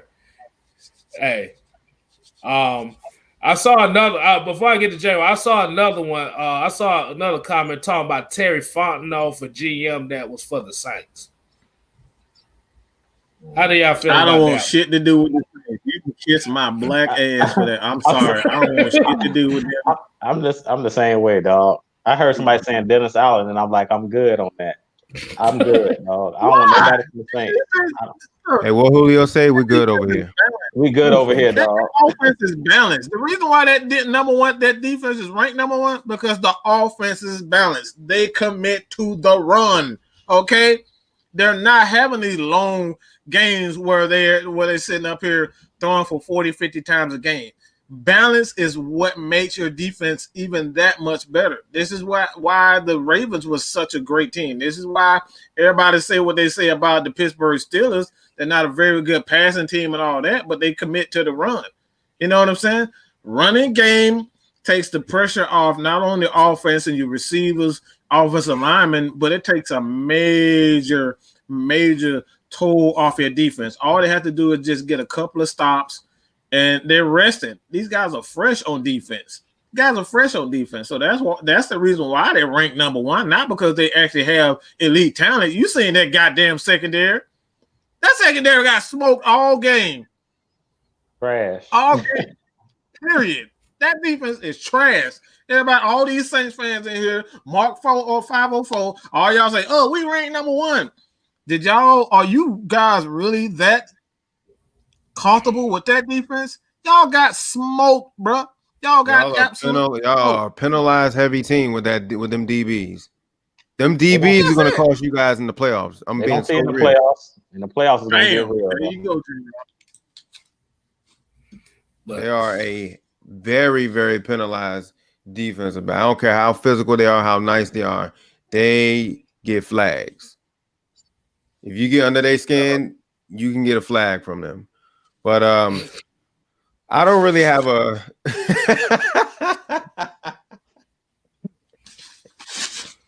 Hold on. I can't put the face one on. I refuse to put a paper bag, so I'm putting the fiber bag on. But I don't really have any like. Hold on, Mike. I'm gonna join you right quick. I got something too. I'm gonna join you. Hold on. This man got the Walmart bag. He got the Walmart bag. Go ahead, hey man, that's what I'm talking about. Fuck it. Well, we ain't shit. I just let you know that. Go ahead, JRock, man. I'm with you, KStlyz. Like, I don't really have like.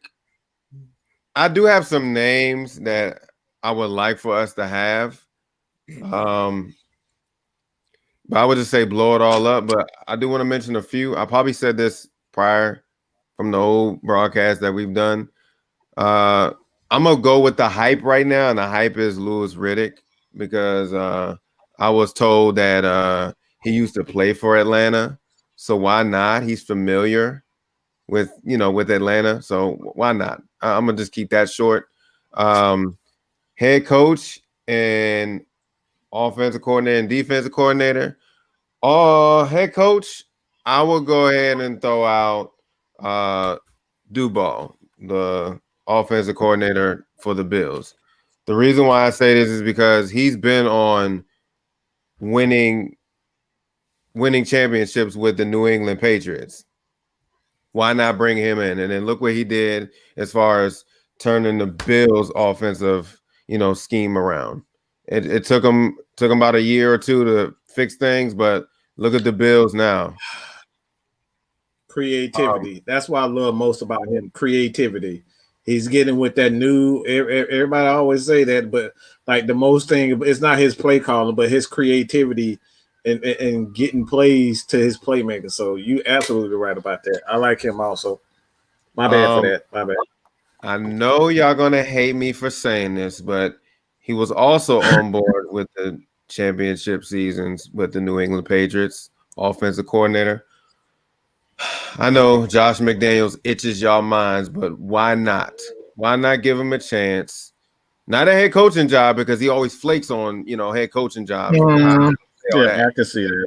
Just give him and Duval together, you know what I'm saying? And maybe they can work some magic. Defensive coordinator, I don't really have like a big, oh my gosh. I'm gonna throw in the Colts defensive coordinator, Matt Eberflus. I think that's who it is. Mm-hmm. Mm-hmm. The Colts defense has been looking great. I mean, you can tell they're real physical. We played them last year, and they played really tight defense on us. The first couple of weeks of the season of last year.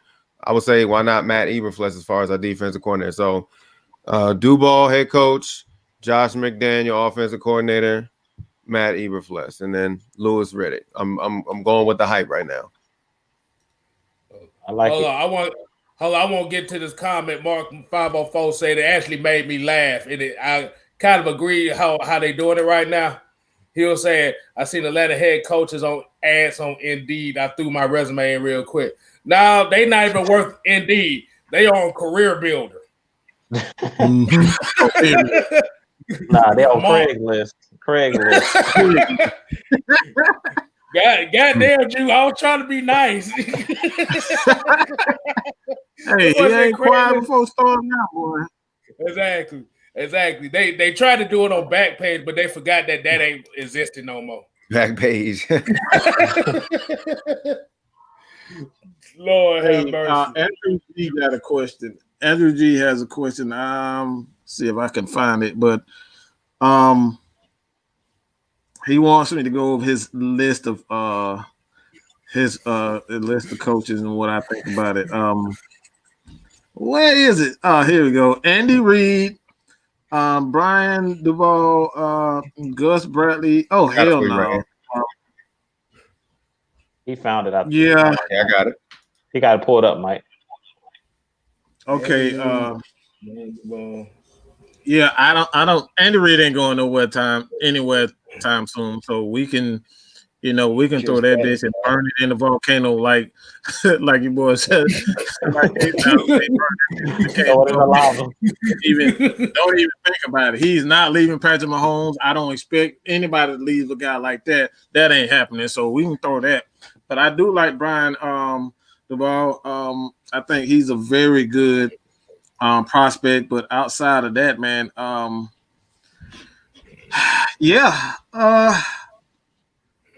that's who I like.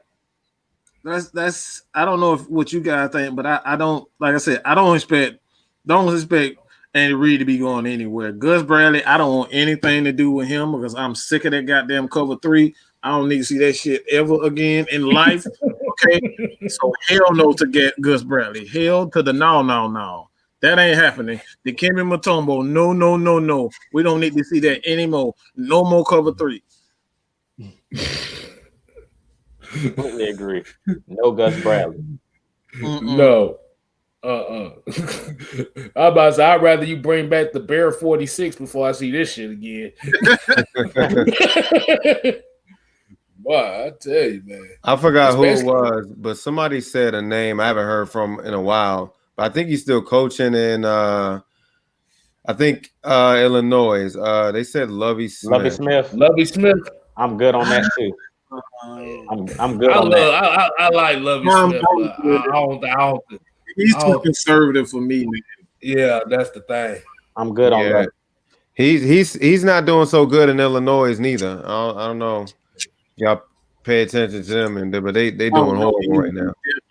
He's definitely not, and that goes back to that conservative mindset as an defensive coordinator and the coach. Like, if you don't like taking chances, Like that man doesn't want to. He want an offense to be basic, so his defense can shine. I don't. Right. He's all defense. Like, I about to say we got a name here, King 55332. What? All right, bro. We just go King 5. This man said Lincoln Riley. That man up there putting his phone number down for Miss Maggie. That's what he's doing. I'm good on that. Lincoln. I'm good. I don't want Lincoln Riley. I think Lincoln Riley's a good coach, but I don't know about on the NFL level. Like, it's one thing to come from the college ranks and then come to the NFL. One thing I do like about Lincoln Riley is he's creative on offense. But the thing about Lincoln Riley, if we brought him here, I don't know about him coaching a Matt Ryan. Like, you guys know Arizona when they brought what's the guy's name? Cliff Kingsbury. When they brought him over to Texas Tech, the thing about him was he was able to get the quarterback he wanted to run his offense. He had Kyler Murray. So if we're gonna get a new quarterback, then sure, and we're gonna get somebody that's gonna run his system. But KStlyz was talking about that earlier. It's all about scheme. You can't bring, it's like bringing Cliff Kingsbury to Atlanta. It's not gonna work because his system is predicated on the quarterback being able to run like an option style quarterback. And that's not what Matt Ryan does best. It's not that Matt Ryan can't run. It's just it's just like saying we're gonna put Matt Ryan with the Baltimore Ravens in that offense that they're running with Lamar Jackson. He can't run that offense. He can run it, but it's not going to be successful because that's not what he does best. It's the same thing with Lamar Jackson. He wouldn't run Matt Ryan's offense well because that's not what he does. So I feel like with a Lincoln Riley, if you're going to bring him in, then you better let him get complete control. And sometimes when you do that, you might crash and burn. Because I remember seeing, what's the coach that came from Oregon and he destroyed the Eagles? Chip Kelly. When he came to the Eagles, they let him take over and he tried to create the Philadelphia Duck. Them guys went straight. Dream team. They crashed immediately. I mean, he was drafting all of the Oregon Ducks players. That one, Louis Ritter. He didn't even get the quarterback he wanted either. Mariota, he didn't even get him. He didn't, but he still was trying to run that same fast offense, and it was horrible. The Eagles were horrible for those couple years that he was there. He basically crashed and burned real fast. So I think the same thing will happen with a Cliff Kingsbury. Unless he bringing in his quarterback, his style that's going to run his offense, and we finna clean house for real, meaning Matt Ryan and everybody finna be gone, which we know can't happen because of the salary cap. There's no point even bringing in a coach like that because he needs a certain style of quarterback to run his system. I see a comment from Mark 504. He said, Greg Williams, if you don't take that bounty hunting son of a you stole my words, bro. I saw that. I said, hell to the no. To the no. Hell to the no. Hell to the no. To the no. Hey, rest in peace to that guy. I don't know if y'all guys know. He passed away too. Oh, Bishop Bullwick. Yeah. All right, Pete. The thing about with Greg Williams, like you literally gonna have to change all the players on your defense to fit his scheme. That's a big turnover. Literally everybody. After what we seen on Sunday, I don't think his name should be mentioned with near coaching ever again. Yeah, because he just blew it. That dude blessed the whole goddamn universe. That man blew retired players, current players, players from 100 years ago. That man blitzed everybody in the damn universe after that game and ended up getting fired because of that. I made a video. If you guys go ahead and subscribe to Man Mike Sports Plus, man, I do a lot of other. I'm going to be doing a lot of more film study on other NFL teams, but yeah, man, like that. I'm good on that. It's one thing. It's a fine line between being aggressive and just downright stupid. You know what I'm saying? That was just damn dumb. Exactly. So he don't never need to be even mentioned. Not even need to be mentioned near the NFL. Coordinator, I don't care what it is. I don't want Greg Williams nowhere near our team because he should have been done after that bounty scan. That was it. That was it for him. But that play call on Sunday, Kev need to get him the Power Toast Award. He ain't even the Atlanta Falcons coach. That looked good. Yeah, it was awful. It was looking bad for them. Somebody said, where is it at? God damn it. Somebody he said played Matt for the. Patricia. Hell no. I'm about to say he played. I'm about to say he played for the Jets. Powder toast ain't even a word for that shit right now.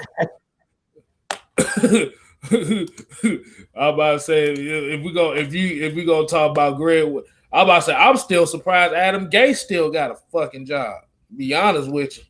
Both of them don't need to be nowhere near coaching. Yeah. I'm good on Matt Exactly. Patricia. Whoever said that, I'm good on them.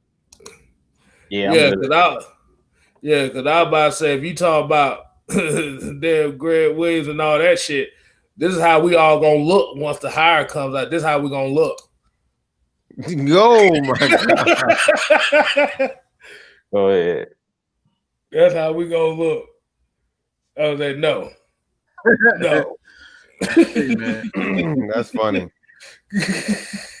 That's exactly how we gonna look. Okay. How do y'all feel about what if we actually land what's the defensive coordinator for the 49ers? How y'all feel about him? Robert Saleh.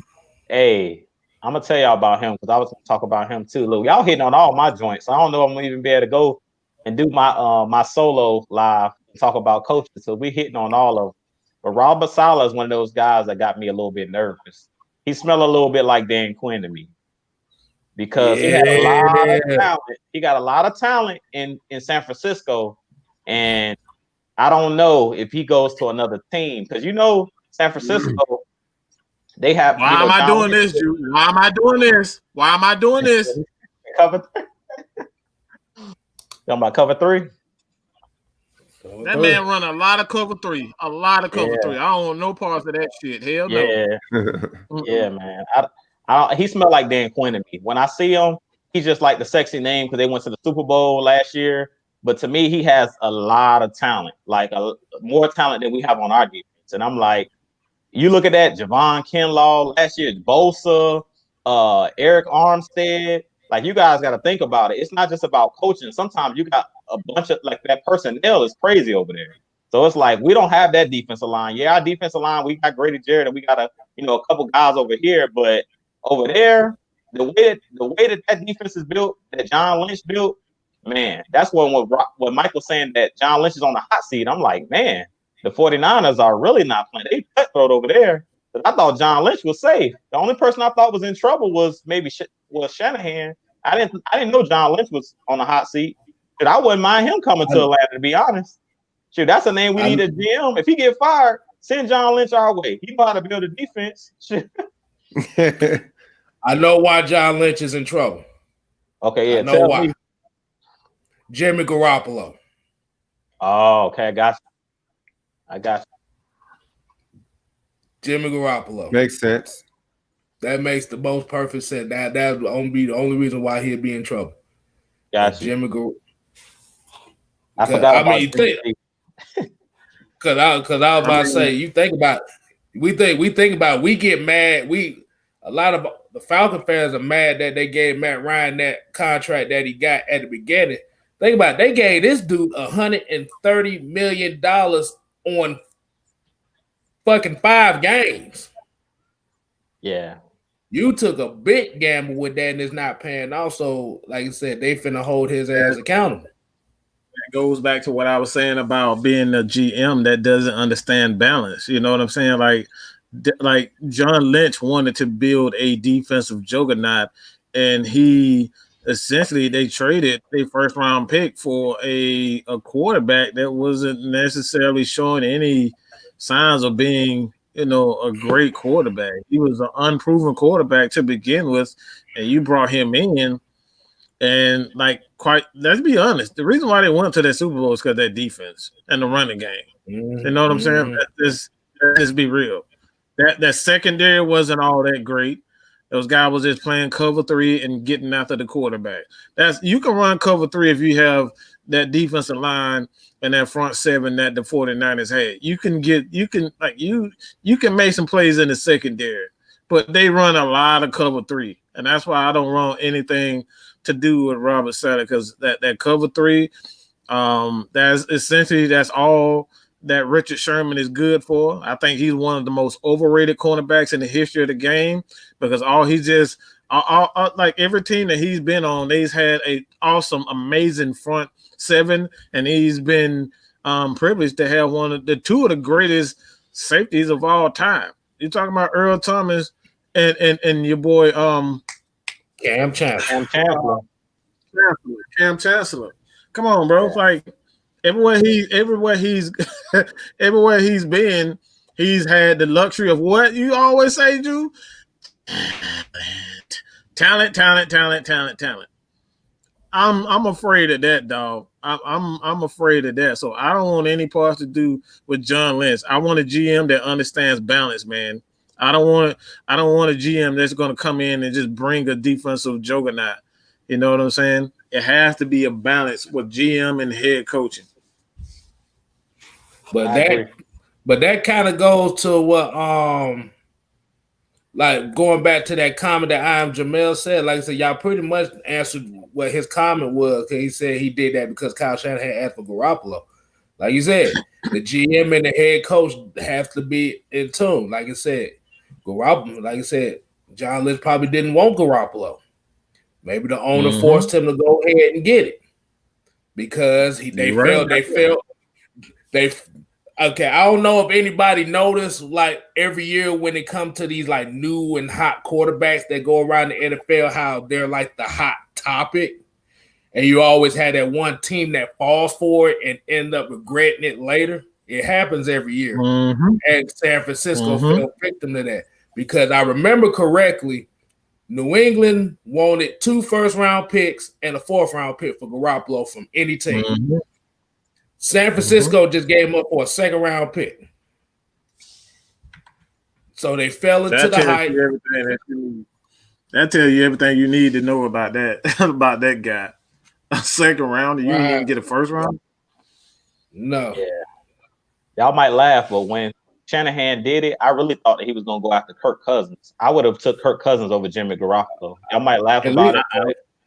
Yeah, I think he would have fit for his system. I think he would have fit his system better. And because if you look at what Cousins is doing with the Vikings, he knows how to run that system. He was there in Washington with Kyle Shanahan.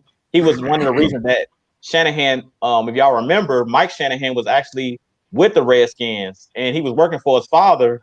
And at the time, they took RG3 and they took Kirk Cousins. So I just knew they kept saying that was the name that they were trying to connect with the 49ers. And I feel like that's who they should have went after. That would have been the right pick, because if we be honest, the biggest problem with Jimmy G is what? Injury. He can't stay healthy. That's the biggest problem, to be honest, with Jimmy G. It's not that he's not a decent player. He can't stay healthy. Yeah. And his old reputation is holding the clip for Tom Brady for 4 years. What else you got off of that? I mean, you thinking just because you Tom Brady's backup don't mean he's the next god of quarterbacks. I mean, that's how they were saying. Yeah, they were talking about that with Carson Wentz right now. Look at Carson Wentz. Carson Wentz just got benched. Yep. So, like I said, it comes down to, like I said, you just can't get caught up in the hype with these quarterbacks. Even with the quarterbacks coming into these drafts, you cannot catch into the hype, because you usually are susceptible to setting your franchise back a couple of years. Now, if you got the right system for these type of quarterbacks to succeed in, then that's another story. Like Carson Wentz, just like Jimmy Garoppolo, he can't stay healthy. And I actually can't blame Carson Wentz, because you think about it, and they was talking about it all on ESPN, Fox Sports 1. They could have had DK Metcalf and Justin Jefferson. That goes back to the GM. That's what Mike was talking about. That goes back to the GM. Howie Roseman is his name for Philadelphia. We put all the blame on him. They went with JJ Ortega, whatever the hell his name is, JJ Ortega Whiteside. And Jalen Reagor, and for some reason, and they're playing with quarterbacks as wide receivers right now. So yeah, like you said, the GM has to be the vital point in this team turning back. Definitely. I see Mike 504 over here giving out draft advice. You know, he was talking about Saints and stuff in 2017. Like I said, that's another point right there. Like I said, the GM and the scouting, like I said, they know how to pick the right players for the right system. And that's definitely what we need. And so this is why I threw in the ball. So say if we do get the ball right, look what the ball did to Josh Allen. So like I said, we know Father Time is undefeated, right? I know Maggie T said that.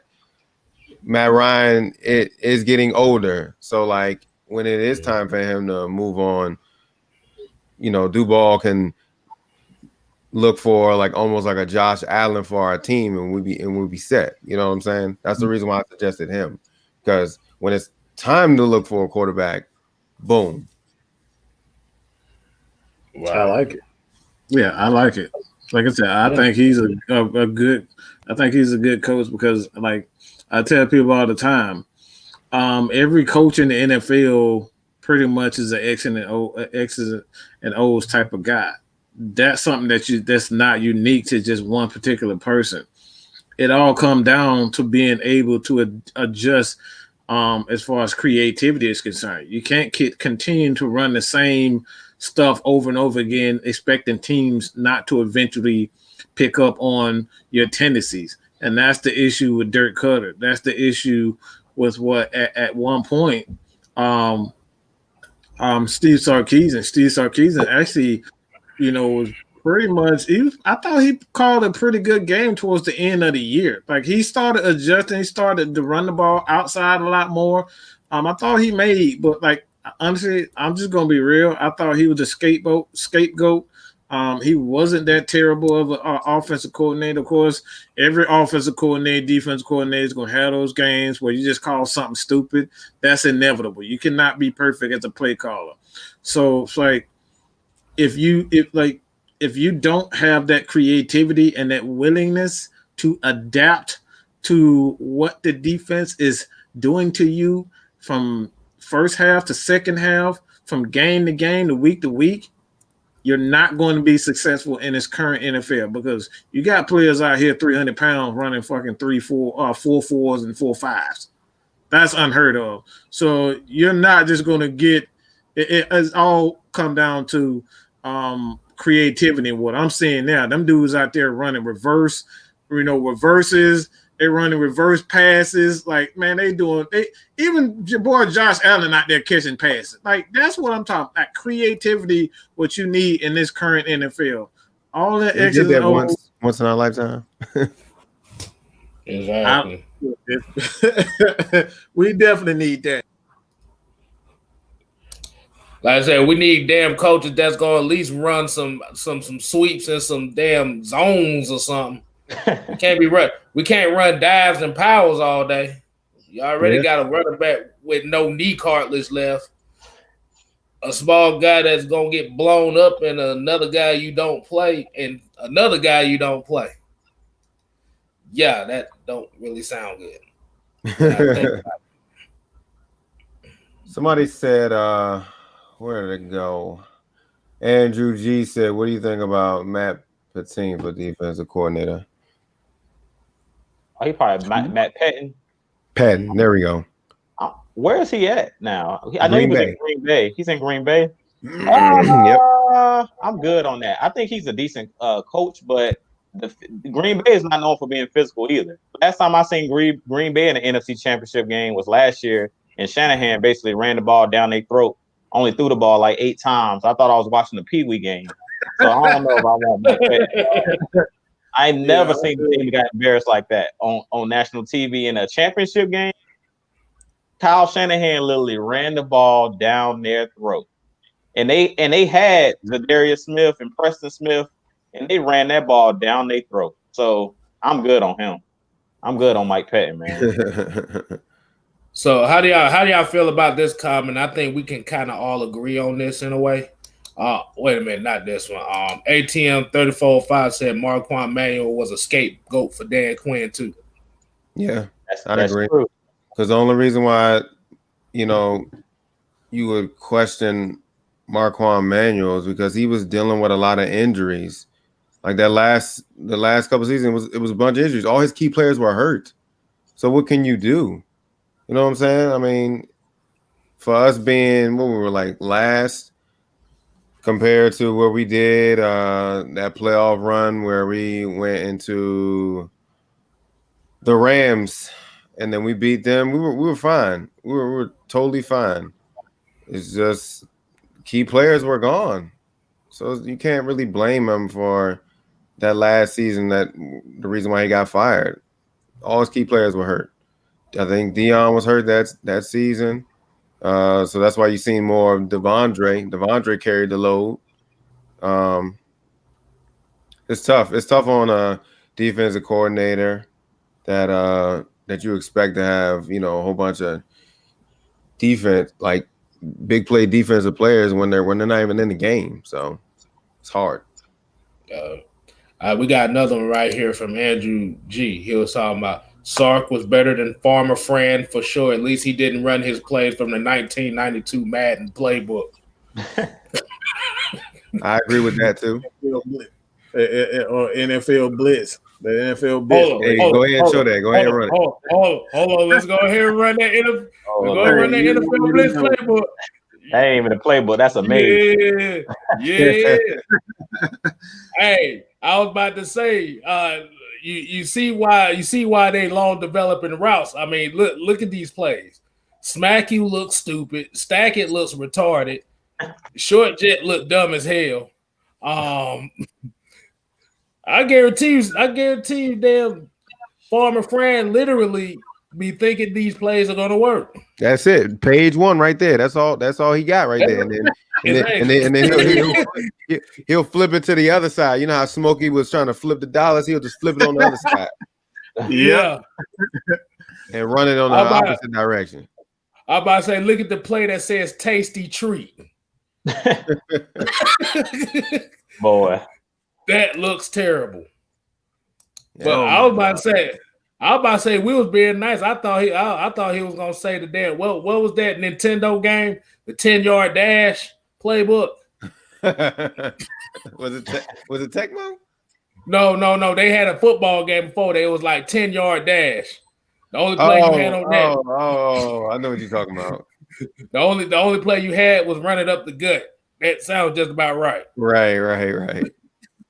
Nah, but definitely Sarkisian was fresh. You know, that was a new face. So of course, just like how Kyle Shanahan first season is dumpster, and then you come back the next season, we're back at top 10 offense. So it was just, yeah, we didn't see Julio Jones for some reason. We couldn't get Julio Jones the ball in the end zone or whatever, but somehow we made it work. We made it work somehow. But definitely playing. Sarkisian's definitely a better offensive coordinator than Koetter right now, especially Koetter that's been here before. So he should know how we function, especially. Yeah, Madden said Tecmo Super Bowl playbook. Hey, yeah, you right about that. We ain't got no Bo Jackson back there, so them plays ain't working. Let's see what we got. It said Matt. Hold on, I just saw it here, boy. They coming in quick with it. Hold on, here go Quentin Wills. I had to get this one right here. He said, "I'm sold that Farmer Fred playbook is written in Braille." Yeah, that ain't even written in Braille, because at least you can read Braille. My God! English. His playbook is in hieroglyphics. Yeah, no, y'all ass is crazy. But hold on, I just saw it here. Basically, what the comment was saying was Matt Ryan had his best season under Sarkisian, even in a 7-9 season. I had it up here, man. That's facts. If y'all go look at the numbers, I think it was 28. He had a good season. Like if you look at it, I think he threw only like 7 interceptions and like 30 touchdowns, something crazy. He had a good season, but our defense was hot garbage. And that's pretty much. I think that was the year we was talking about Marcon Manuel. Like all our key players were hurt, so we had to put up those numbers. Exactly. And that goes to our point of what we've been saying all show. It's like we need balance. Like what I'm looking for this team to be going forward. If you guys remember the 97, 98 Denver Broncos, when John Elway was on the backside of his career, and they said, look, we're going to get a ball to TD.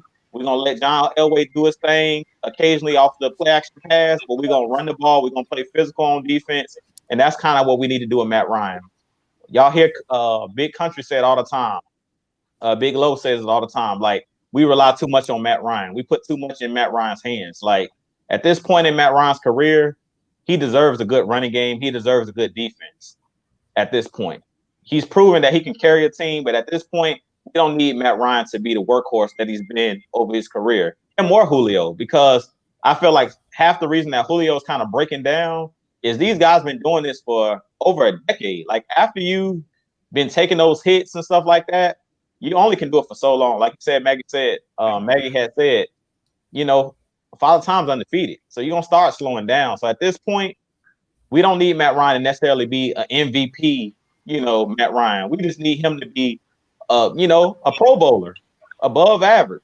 And we already know Matt Ryan going to do that because he's a Pro Bowler every year pretty much as far as I'm concerned. He's elite as far as I'm concerned. So at this point, just rely on the run game. Rely on the run game, play good defense. And when you need to throw the ball, set up the pass and let Matt Ryan do his thing. We all know what Matt Ryan's capable of, but he shouldn't have to carry the team every single week in and week out. Yep. Okay, so unfortunately, we're gonna get to the part of the show. We're tailing down to the end of it. This is what we call our 2-point conversion. If you're new to the channel, this is gonna be the final thoughts. I'm gonna go ahead. I'm gonna hit this bounce pass down to JRock. I'm gonna let you go ahead and get your 2-point conversion in, brother. All right. Hey, we as the Atlanta Falcons Nation want to appreciate everybody for tuning in tonight. Right after this show, we have a new thing that we're trying to get started called the after show. It's, you know, basically we all hang out. People that's in the chat right now, we all hang out in the Discord where we talk with the fans and everything. It's some questions I know people didn't get popped up in the channel and stuff like that, so we can discuss it later in the Discord. If you're not in the Discord, that's okay. I'm gonna drop a link here in a second. This Discord is not just an Atlanta Falcon Nation Discord. You could just be a fan of the channel, or you could just be a fan of football. So you can join. We talk about games and all this other stuff. As far as the Atlanta Falcons go, I don't know, man. I mean, it's 4 games left in the season. I would honestly, to be honest with you, I would like to see some new faces that I haven't seen all season play. So just throw them out there. Save Julio Jones, save a couple of those other people, all the starters. We don't need to let them play all, you know, these rest of the 4 games, man. I mean, we're not pushing for anything. I know some people are playing for contracts. I get it, but let's go ahead and throw some rookies out there, some new faces. Let's see what our future looks like. That's all I got. Mine's short and sweet. Since we got a 4-man team today, I'm gonna go ahead and inbound it to Jew. Go ahead. All right, man. I want to thank everybody for tuning in. As always, definitely hit the like button, hit the subscribe button. I'm on my way to 1,000 subscribers. AFN's on their road to 1,000. So y'all definitely continue to hit that like button, subscribe button. We appreciate all the love you guys give us. We've been having, it seems like, a show every night on. Somebody's going live. So we appreciate you guys tuning in. We're trying to overwhelm y'all with Atlanta Falcons content because we know that we don't get any respect on ESPN, on none of the shows, the morning shows, First Take, Undisputed. We don't ever get any credit. So you guys can always tune in and we're going to have something to say. We're going to give y'all the stats and the facts. But my 2-point conversion is simply this. And I will be going live. I haven't picked the day yet, but you guys tune in because I will be going live soon, and I'll let you guys know when I'll be going live. But mainly what I want to talk about in my live is just we have to find an identity. As the Falcons, we have no identity right now. And to me, that's one of the biggest problems. Like, what type of team are you going to be? You have to find that winning formula. To me, we haven't found it yet. It's just kind of like what JRock was saying. When our offense was playing good in the beginning of the season, our defense was terrible. Now our defense then figured it out. Now our offense then forgot how to call plays and how to play. So it's kind of like we have no identity. And I was talking about it earlier. The Cleveland Browns have found their identity. Their identity is they're going to run the ball, play physical in the trenches. They're going to allow Baker Mayfield to play action pass, and he's going to be under 20 attempts per game, and they're going to play good defense. That's their winning formula. They're 9-3.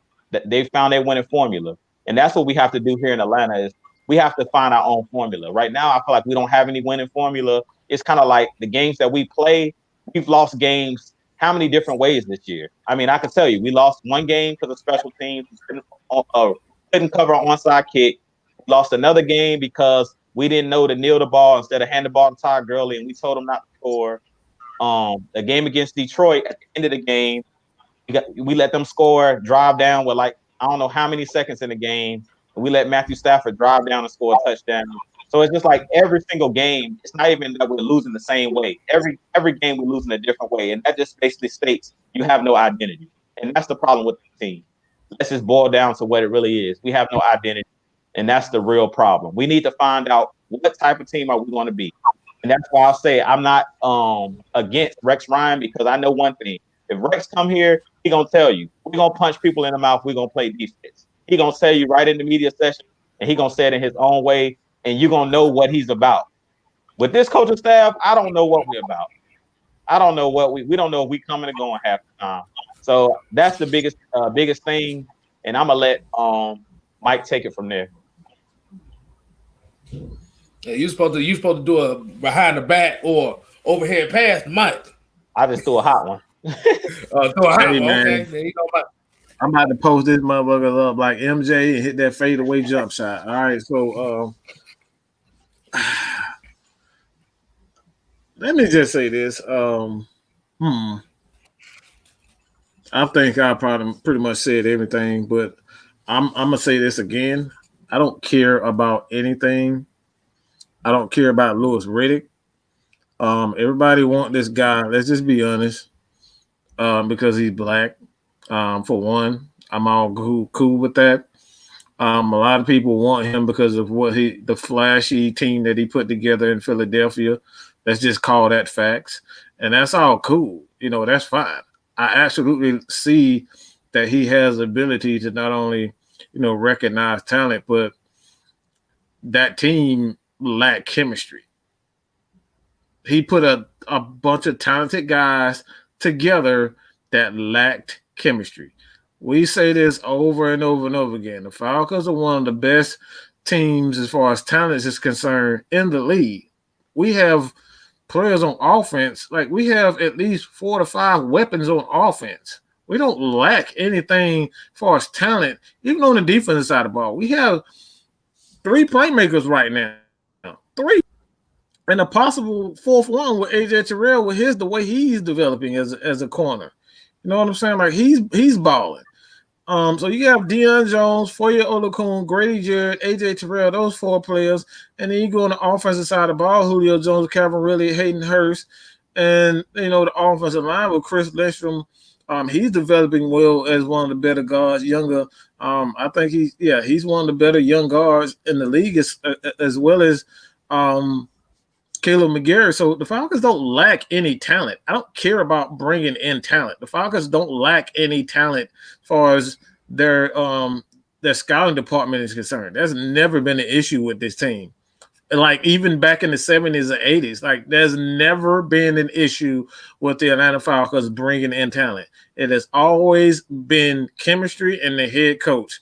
So what I want as a GM who understands that first and foremost that they have to have an identity. And this is something that me and you we talk about all the time. Identity. We don't know what the fuck we gonna play. One game we're gonna play 3-4 base, a 3-4 base scheme, and then the next game we're gonna sit up here and play cover 3, rush 3 rushes, and then expect to stop Michael Thomas on an 18, like 3rd and 18, 3rd and 17. 3rd and 17, you gonna drop 3. You gonna rush 3 pass rushes, and then you expect something like I like. That's absolute no lack. That's absolutely a lack of just identity with this team. Either you're going to be aggressive, or you're going to be, a cover 2 team, or you're going to be, a heavy blitzing team. Pick something. These guys from game to game on the defensive side of the ball, offensive side of the ball, on the offensive side of the ball, it's the same thing. But the defensive side of the ball, we have no clue what they're going to do from game to game. And that's the problem with Dan Quinn. That's the problem with Raheem Morris and Jeff Olbeck. I love what Jeff Olbeck has done with the linebackers, but outside of that, man, we keep seeing inconsistent play from the defenders. So I want a GM that's going to come in here and understand that this team needs balance. So I don't care anything about Louis Riddick and what he did and, the talent that he did. But that team was talented. Cannot mistake that. Can't hate on that. He had a long list of talented guys. But that team was absolutely underachieving team. For all that talent that they had, they did absolutely nothing with it. Repeat, with all those talent that they had, they did absolutely nothing, and his ass went to ESPN to work with ESPN. Everybody talking about, he's a talent evaluator, college and the pros. Well, that's every coach in the NFL. That's not just something that's, this solely just for Louis Riddick. Every coach in the NFL is a college and NFL scout. All right, that's how you become a head coach, to be able to understand talent and develop talent and look out for the next guy coming out of college who's going to come into your scheme and make your scheme even better. You know what I'm saying? So that's not anything that's, just strictly so the Louis Riddick. So my to end it all, when it all come down to it, we got to stop with this flash. My boy Rashard always say this all the time. Flash over substance. Flash over substance. Flash gets you nothing but numbers and heartbreak. That's it. Flash gets you nothing but numbers and heartbreak. Substance wins championships. And that's all I got to say about that. You guys continue to support your boy. All of us at Atlanta Falcons Nation. Do not go anywhere else. Go straight to Atlanta Falcons Nation. Hit that subscribe button. Our quest to 100 subscribers, man. That's all I got to say about that. I'm about to hit this damn this no-look bounce pass to KStlyz to end this motherfucker like Magic Johnson. All right, and you better hit that motherfucker. I gotta hit that motherfucker. You better hit it. I know. It could be a big difference between being Steve Kerr and Francisco Fabricio. But I'm gonna end it on like this. Like I said, we appreciate everybody tuning in tonight. Like I said, you could have been anywhere else, but y'all decided to chill with your boys here tonight. We definitely appreciate. Make sure you go ahead and subscribe to everybody. Mr. Jew Talk Sports over here, Mr. Mad Mike Sports down here. Hit Mr. JRock on the damn Twitch. He got the games coming up.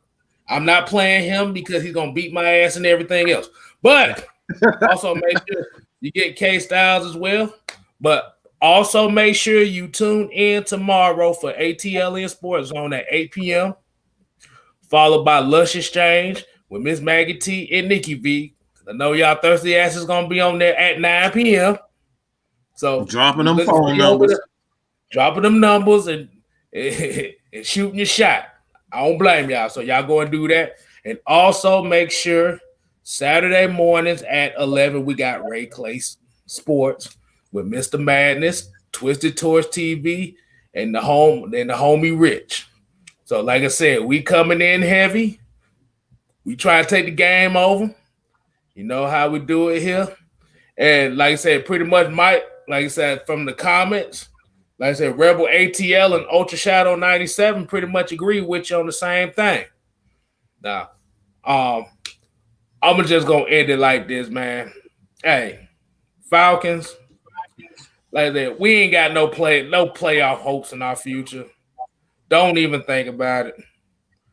Like I said, we could talk about GMs and coaches and what we need right now, but at the end of the day, like I said, we got 4 games left. Like I said, get these inactives on the field.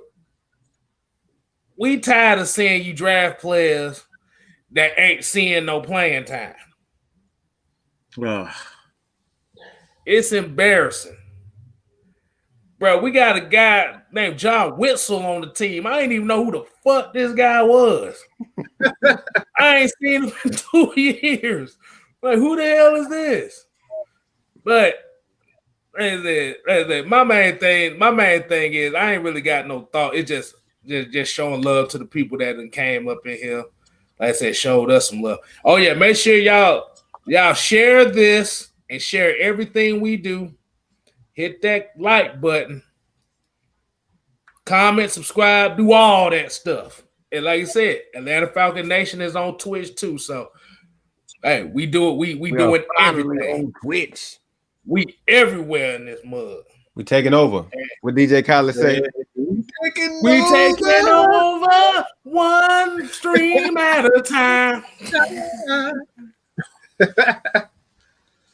Another one. Oh my god. Oh yeah. Also, I forgot too. Friday we do film. We got live film study. Put your headsets on, get your clipboard, get your notes. We might do that though. You might want to pay attention to that. You might get a karaoke show at the same time. So hey, I told you we doing some things around here. But that's all I gotta say, man.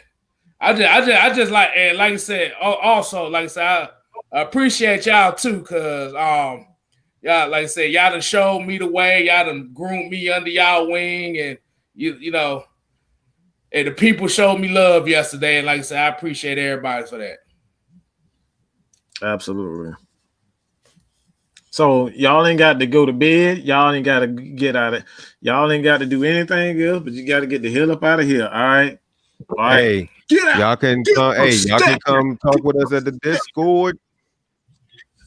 I'll be in there chatting with y'all. Discord. Hey, go to the Discord. We always there. We always in the Discord. You guys can join us in the Discord. Always. All types of night. We got people from all over the world, from Australia, everybody. So it's always something going on in there. So you guys go ahead and join us there, man. Get the stepping. All right, like Martin say, get the stepping. We might have some aliens in there while y'all playing, boy. It might be some futuristic shit going on in there too. We got stuff playing. All right, people. We out of here. We out.